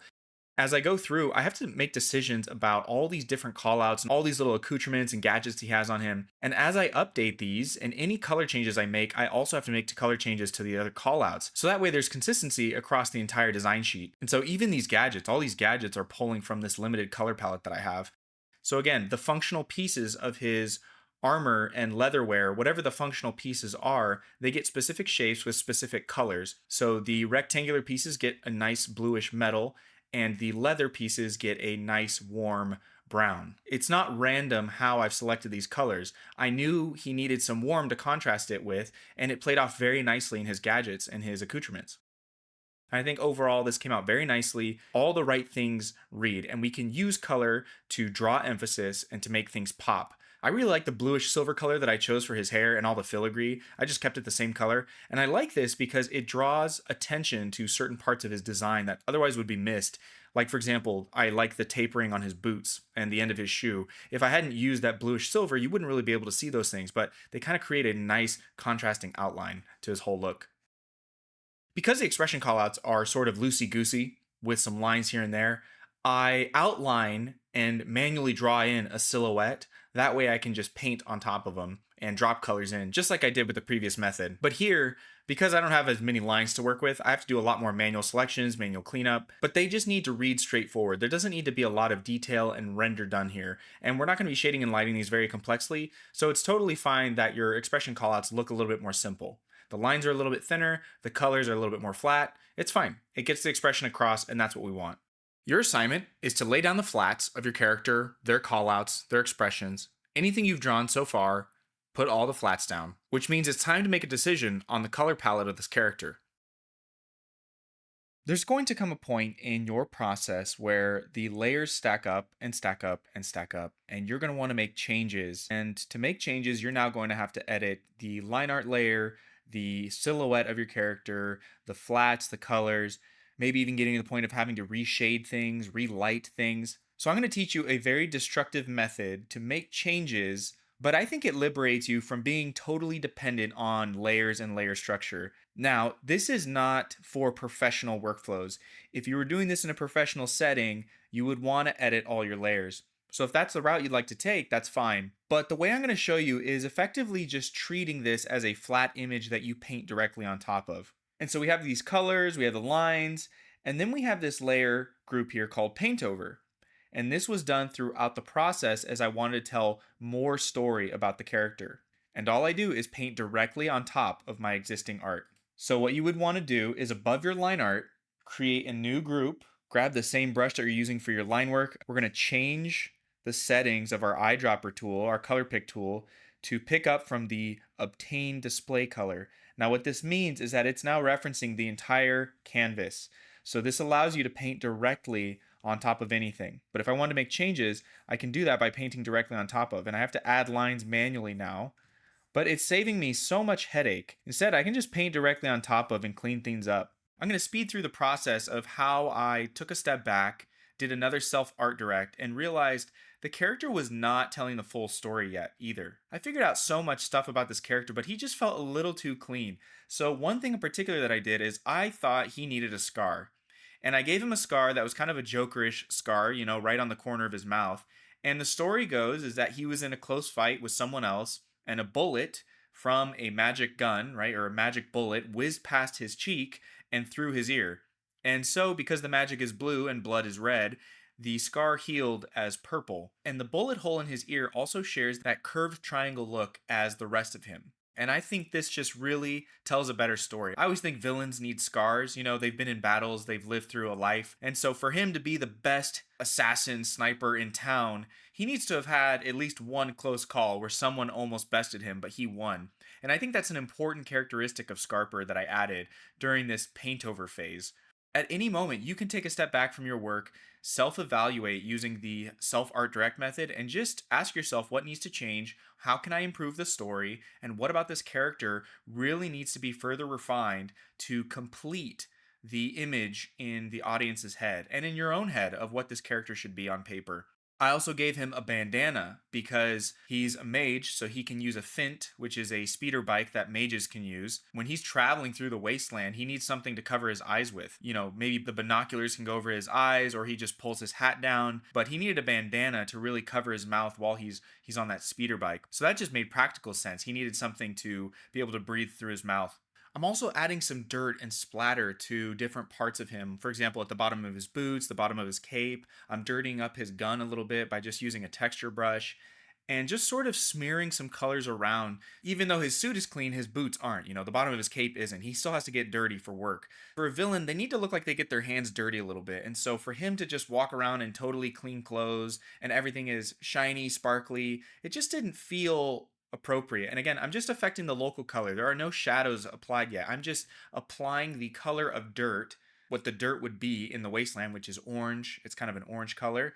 This dirt is picked up on his gun. The dust is picked up on the gun. The character is being affected by the environment that they inhabit. And that's a really important storytelling point, is that this character needs to look like they move around in the environments that they inhabit. And so with these paint over changes, we're going to get into the lighting and shading portion of the course. This final section is presentation. We want to assemble and arrange all of our hard work for the public, whether that's for a portfolio or social media. This is basically a graphic design challenge. We're going to arrange all of our callouts, our expressions, the front and back portion of the character in a visually pleasing way. All your design principles, especially the core design principles, all come into play here. Now is also a great opportunity to give your character a shadow underneath them as well. It doesn't need to be true to the light, but it also should not fight the lighting scenario either. So I put a very soft shadow underneath the front and back views of Scarper. I also spent some time coming up with a proper name for Scarper, and I landed on his nickname Blue Hand. And I throw that in the bottom left with a small little lightning graphic. We want to create something thematic. What sorts of visual interests should you include that ties the final composition to the character and their story? If you designed a character of Arthurian legend, perhaps you would show the pages of the art being torn or furled. If it's more of a sci-fi character, think of hard surface graphic shapes you can include. The presentation should speak to the character and the world they're a part of. In my case, I've already done a few pieces of portfolio work for Magicpunk, so I kept it in line with that style. Some bits of dirt flying around, a nice gradient that emphasizes the character and the ground plane they're standing on. And even now, I'm still designing things. Shame on me. I should have already solved all this, but I had this idea to give him a fingerless glove, where there's a hole in the glove for his index finger, allowing him to shoot properly. So then I have to make these changes to the front and the back portions, and then I choose to do a call out of the gloves so they can be seen clearly. Ultimately, I redesigned the call out for the glove to be front facing and back facing. So the view of the glove is very clean and very distinct. And Clipsio Paint captured that, as you can see here. And that is Scarper Bluehand, the Volt Slinger. If you'd like, there's a couple extra videos that I included. One video for the entire process of the gun, and one video for the entire process of the vehicle, and then a third video for the whole thing altogether. I highly recommend you take a look at those. Your assignment is to finish your character. Arrange them in a visually pleasing way. Think about contrast, balance, harmony, create a graphically pleasing presentation of all the work that you've done. I want to show you a really basic setup for getting into shading right away. But first, I want to explain local colors to you. In the color portion, I explained that a local color is effectively the color without any light or shadow applied to it. So there's no lighting information. This is like a flat 2D texture of the object that we're trying to describe. And a lot of objects in the real world have color variation to them. So this is the color of the leather that I'm going to be using for Scarper. So if you go down to the subtool detail menu here, which is this little wrench here, click on that and go down to the color jitter option. You can randomize the colors per stroke. Changing the brush tip color and making this jitter is going to add a nice little bit of vibration to your color. But to get a little bit more realistic local color variation, I'm going to use the randomize per stroke. My hue is set to 5 and saturation to 5. This way, I'm not messing with the luminosity, which is going to adjust the value of the color. Instead, I'm just going to mess with the hue and saturation portion to get nice variation in the local color. And this is before we apply any light or shadow. So I actually did this on Scarper to every piece of his clothing except for the metal, I believe. So in his leather, what I did is I just took the same color, right? I just color pick with holding down Alt, the same color, and then I just did some brush strokes here to get some variation. And what I'm doing is I'm describing natural color variation in the leather before any lighting information goes down. It's very subtle, but it adds a nice little bit of interest and warble to your colors. And I'm going to show you how I use this in Scarper. So this is Scarper without any lighting information. This is just his local colors. And you'll see here, I have his dirt applied to his coat and his shoes. And then I also have on his like black leather boots, this little warble, this nice little hue saturation variation going on. Even his pants get this really extreme texture going on. And this just adds to me interest in helping to explain the materials. His gun also has dirt on it, right? His hat, anything that I want to look leathery and sort of have a different look to it. You can see here, the leather here adds a little bit of believability. And the great thing is we can take all this information directly into shading. And just as a side note, if you're wondering how I got that texture on his pants, I use the brush tip color change rather than just the randomized per stroke. So I'll show you what that looks like here. And under the color jitter here, we're going to turn on luminosity and just mess with this a little bit, mess with the luminosity so we can see more colors and values show up. Something like that. It's basically how I got the looks of the pants. So the great thing about this setup is it utilizes all the existing color information we've already applied to our character. So what you're going to do is just this as an example, right? Here's the silhouette layer here at the bottom. Here's our local colors. We're going to duplicate these and then merge them together. So if you have them in a group like I do here, what you can do is take your colors, duplicate them, right click on it and hit merge selected layers. And now it gives us a flat of these local colors. See how there's no lighting information on here? It's just the local colors. So we're going to do that here. Now we're going to set this to multiply. We're going to press Control U to bring up our hue, saturation, luminosity adjustments. We're going to crank up the saturation, bring down the luminosity. Now we have our shadows ready to be carved out. But what we're going to do now is we're going to create a layer mask, pressing this mask button here. We can either carve out the light by having our color set to transparency. We can carve out the light that's happening. Or if we fill this with transparency, we can carve in the shadows. So there are kind of two different approaches to it. If you're going for a more shadow-centric heavy piece, something a little bit more dramatic, I think carving out light makes much more sense. However, if you're going for something subtle, like a cel-shaded look, I think carving in the shadows makes more sense. And I'm just using a hard round brush to get this done, and my trusty lasso fill. So if we take a look at Scarper, you can see here, I have his set to 40% multiply. If we were to really crank this up, you'll see how saturated these are. I like that dark saturated look. I wanted my colors to pop, and I wanted his hair to be silvery blue. So I really cranked up the saturation on those, and I cranked it down to about 40%. So it's just subtle. And what we want to start doing is carving out the shapes so that way it defines the forms, but it's not a render job. We're actually here to just complement the character in the design. And even in your paint overs, you can use this exact method, which is what I did here when I added the bandana, made it blue, made it really dark and saturated. And you can check this out in the file that I've provided for you. Now you could do the same thing with highlights. If I were to make another copy of the local colors, could almost just set this to normal. I don't even know if I'd need an overlay or some other layer type for this. Might be a little too bright.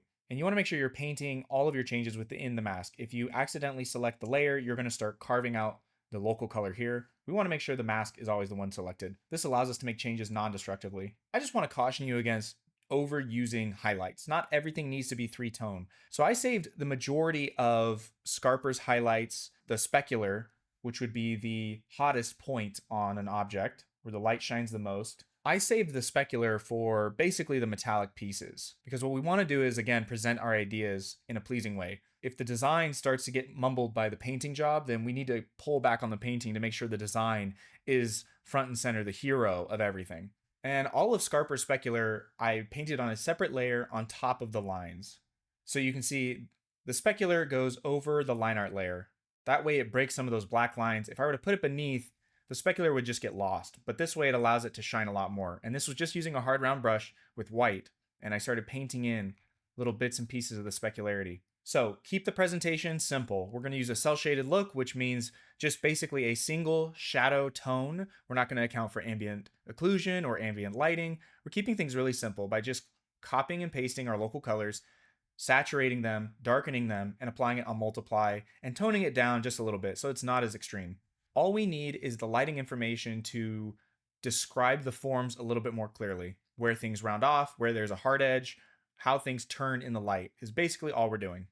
Keep things simple. And now I'm going to show you the full process for this shading and lighting portion. I use a round brush and the lasso fill tool primarily to get all of my shapes done. Remember, I'm still keeping in mind big, medium, small, ICS, all these things as I design shadow shapes. And now that we're here at this final step of shading the character, just enjoy the process. For me, shading is very relaxing. It's very calming. Just grabbing my lasso tool and the hard round brush tool, I just calmly, gently go through this, combing over shapes, trying to describe the forms, and pushing and pulling on shadows. The first step to shading an object is to pick a lighting direction. I like a top right lighting scenario, and because we're not doing a render job, I'm not going to include ambient lighting or a rim light or any other type of lighting properties. I'm just going to do a basic shadow pass. Some people call this a shadow map, which is effectively a two-tone version of the entire form. We also want to focus on shadows that help denote the design and describe the forms, which are the 3D shapes of the design. Common mistakes are to have the shadows too dark, or hiding information, or being distracting. The lighting should complement the design. Remember that story is king. If the colors or shadows get in the way of sharing that story, we need to modify them. Use specular on metals and the eyes. Too much specular homogenizes the materials and confuses the viewer. Use a colored specular on leathers and other more reflective materials. Matte materials do not need reflectivity depicted. Think about basic forms, an arm is a cylinder, just shade the underside. Sometimes multiply doesn't saturate your white or lighter colors properly. You might want to get in there and manually color the local color copy to get those darker, more saturated whites. Like for example, his hair was sort of a silvery color, but to really get that bluish hue out of it, I had to go in and manually change the color. So again, I just saved my specular pass for all of the metal materials and the metallic materials because it just helps them pop a little bit more and quickly describes them. When it comes to the expressions, I do include shadows on the face, but mostly I just keep it shadow free. I like the shadows in a couple of the expressions because I think it helped with the drama of the face that he was making, but you can leave your expressions simple. We don't need to overcomplicate the shading, just a basic lighting pass on his face to describe the forms and geometry of his chiseled look. I didn't end up shading his hat because the hat was a very dark color, so I didn't want to add any highlights or specular to it. It felt at the right value. I think this took me about an hour, so just sit back, relax, enjoy the process of shading, and don't worry about it. This is a very non-destructive process. If you ever need to bring color back in or change anything, you have that mask there to really help you out to push and pull on your shadow shapes. Your assignment is to apply shadows to your character. Make sure the shadows are defining the 3D forms of what you're describing and that your lighting information does not get in the way of depicting the design. For the designs of the gun and the vehicle, I set up a basic perspective grid inside Clip Studio Paint that allows me to get nice straight lines. Simply go to your ruler go to your perspective ruler.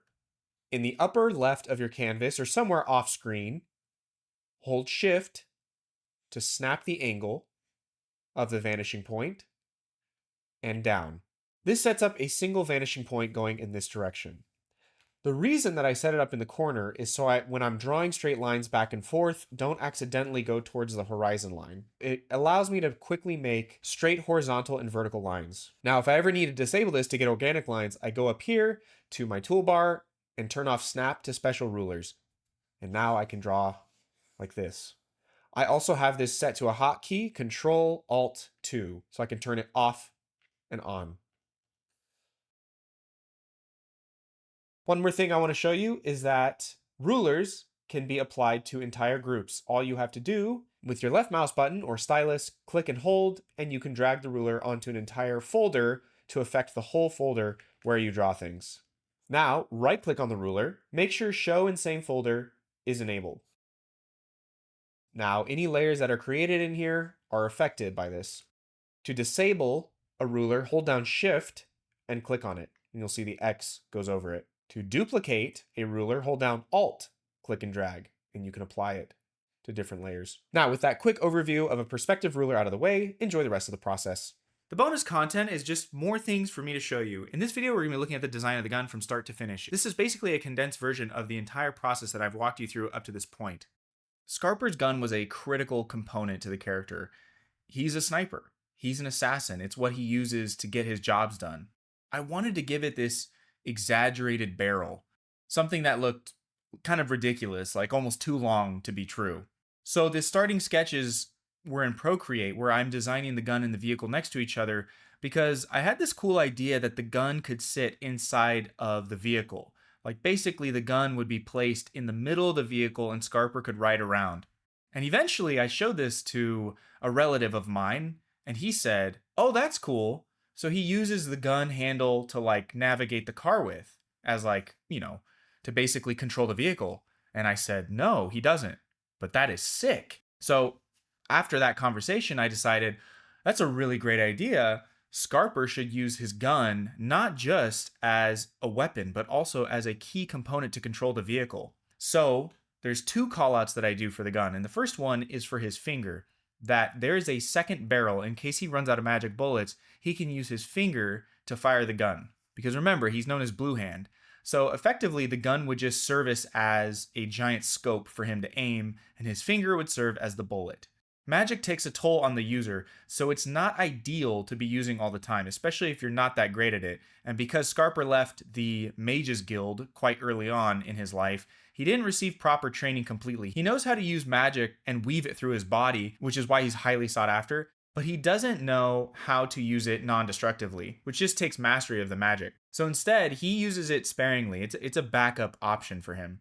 And before I get into designing any of these things, I don't know what a sniper rifle looks like. I don't know what looks realistic or practical. So I pull references of real sniper rifles that have the look and feel that I want, and I start pulling shape language from them. And it ends up that the gun looks a little bit more practical than I would want, but that's okay. I actually think this practicality, this more bulky look, ends up working really well with Scarper as a character. And one of the main reasons I think that is it just adds a level of stability to him. It makes his weapon look solid. I think going for a more organic or wispy weapon, I think it would just make the character look a little bit more unbelievable. And while this is a stylized fantasy world, there's also an aesthetic that I want to go for when it comes to how machinery and mechanics look. And a lot of that is driven by the shape language for, again, the location that he's from, which is called the Dreglins. And they're in charge of machinery and blacksmithing, so they have more of a solid, squarish, octagonal shape language. Think like heavy construction equipment and Mad Max vehicles. They're way more interested in creating functional, large, chunky things rather than slimmed down, organic looking metal works. This is a great opportunity for you to show your design thinking, how the gun works, how it functions. I get to design this little bottom side of the barrel here that opens up in a flap and sort of comes down so he can put his finger in. And I have to show this so that way the next artist who receives it down the pipeline understands what I'm trying to communicate, or the public understands what I'm trying to communicate. And so while this is tedious, use shortcuts. It's okay to duplicate things. It's okay to speed up your workflow a little bit. We're trying to visually explain how things function and how they work. I also thought this would be a cool idea to show the bullets and give a proper design solution for the bullets and really figure out what they look like. And those long repeating rectangles down the center is a motif that I have in my world that indicates it's charged by magic. It effectively means like this is a magic battery. That's what that motif means. So I put it on cylinders, I put it on homes, I put it on other objects in the world to basically indicate if there are blue repeating rectangles around a cylinder, it indicates there's magic inside of it that's working. And the process here is no different than the process I've shown you all throughout the course. I just have to do it now for the gun separately. I'm starting off with silhouettes. I start off with silhouettes. And to get those nice straight lines, that is not a technical demonstration on my end. I am using a ruler in Clip Studio Paint to get those nice straight lines, which I highly recommend doing. It works very well for profile views of hard surface things. To get a nice solid straight line, simply hold down Shift and put a ruler down, a perspective ruler, and hold down Shift going left and hold down Shift going down, and then you will have up and down in straight lines, because in Photoshop you're able to hold down Shift and get straight lines instantly for concept art. In Clip Studio Paint you have to set up a perspective ruler. And so I do this for both the gun and the vehicle to get those nice straight lines. And I'm using the same coloring process that I've already taught you. We're going with a silhouette, local colors, duplicate the local colors, a darkened saturated version, and then just reveal it slowly. And again, we want the shadows and the lighting to simply indicate form. We are not here to do a complex render job. Your designs will be the most successful if they simply communicate what the form and the function of these things are. We're here to problem solve. And so as I lay out the final work here, I already talked about this in the presentation section, but I'm doing it again here. I'm just copying and pasting the same presentation, doing these fun little, almost like verbal call outs for the function of these things, where the bullets go, how the hand works, the second chamber, how that works, and then also how the handle works, that the handle can twist and serve as a control mechanism for the vehicle, which I'm going to show in the vehicle portion how that all comes together. This final little part was not recorded. I ended up doing this off camera. But what I did is I blocked out some 3D shapes in Blender of the side view of the gun, so that way I could get a proper front view of the gun.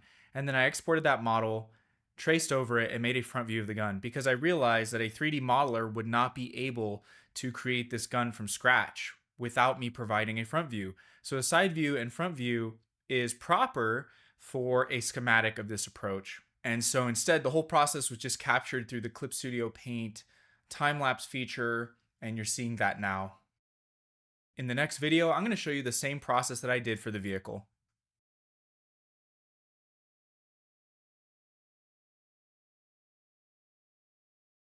The gun and the vehicle were designed alongside each other because they went together. So I needed to get the proportions right of how the gun fit into the vehicle.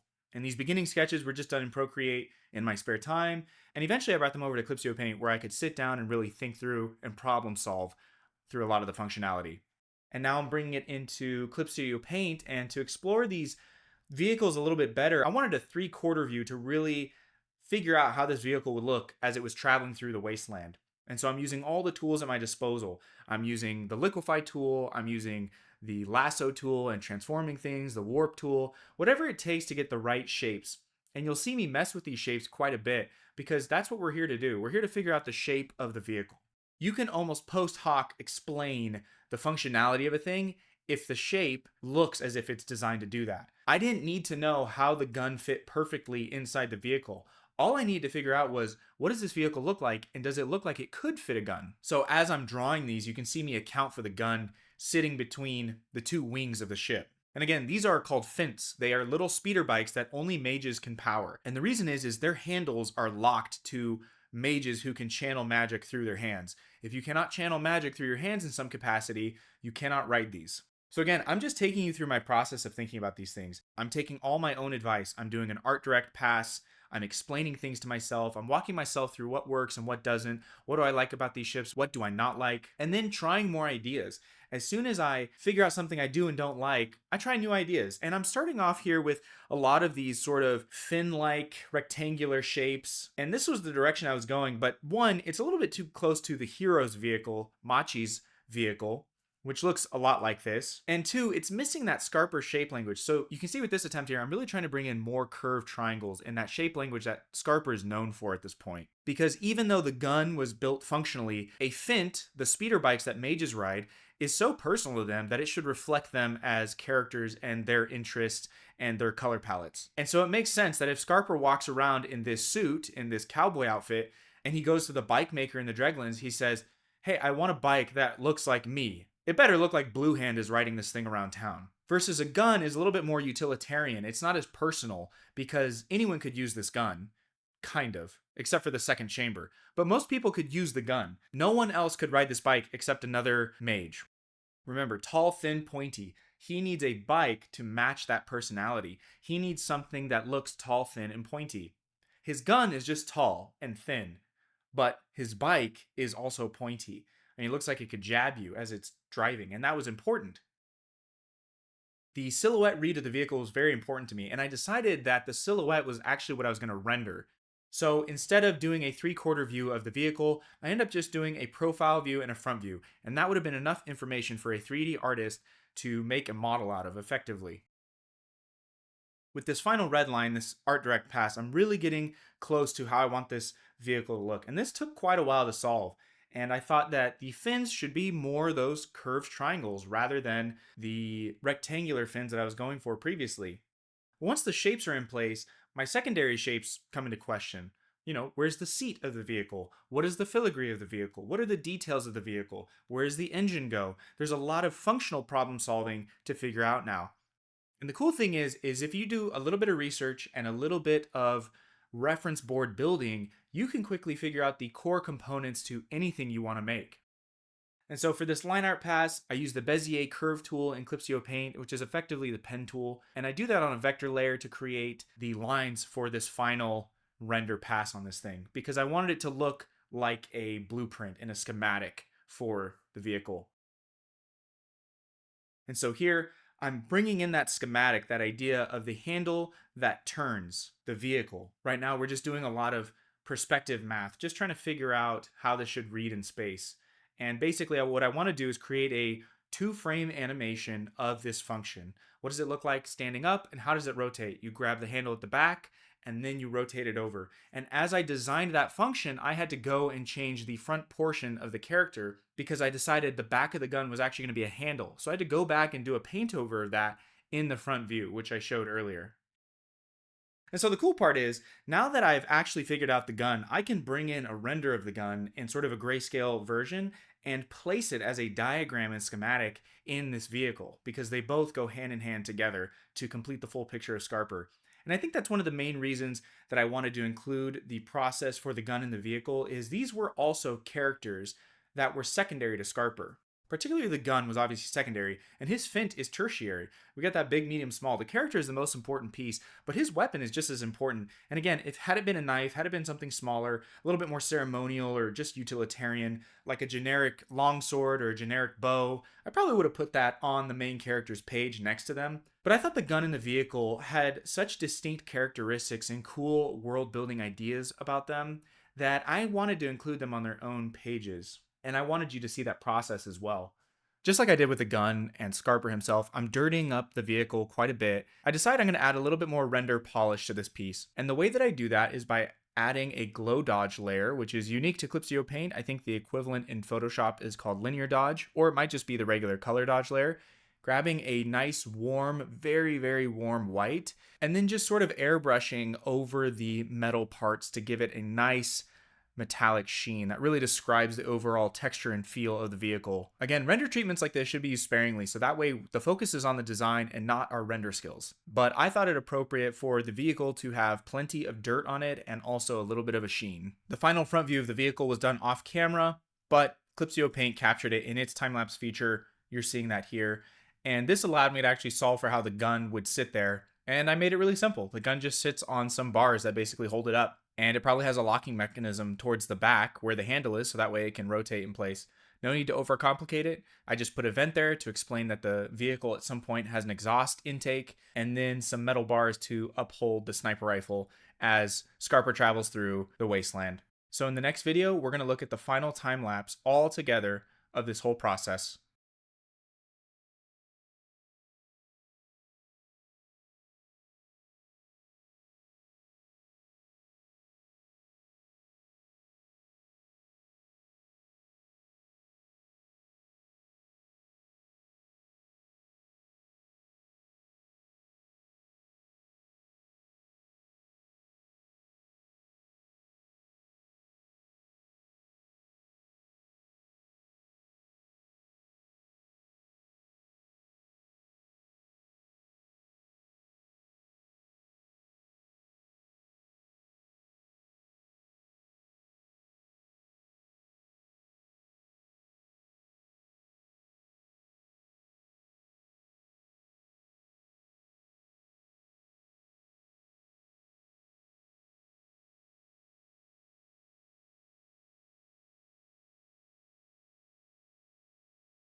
Congratulations! By now, you should have your very own fully fleshed out comic book character, brought to life by you. We looked at core design principles, demystified shape language, color theory, anatomy, gesture, posing, and numerous workflows you can use moving forward to achieve believable, appealing characters. We went through how to create line art that bolsters your design, colors that tell a story, and rendering processes that you can use in future designs that will just speed up your workflow. I look forward to seeing what you've made. If this course was helpful, tell a friend. If you want to follow my work further, consider supporting me on Patreon, where you'll find a sketch-style blog detailing my design process in written form as I make my way through my very own graphic novel called Magic Punk. If you're interested in Magic Punk and reading through the first few pages that I have, you can do that through Gumroad as well. Subscribe to my YouTube channel if you haven't already for more art-related content. And as always, go and make good art.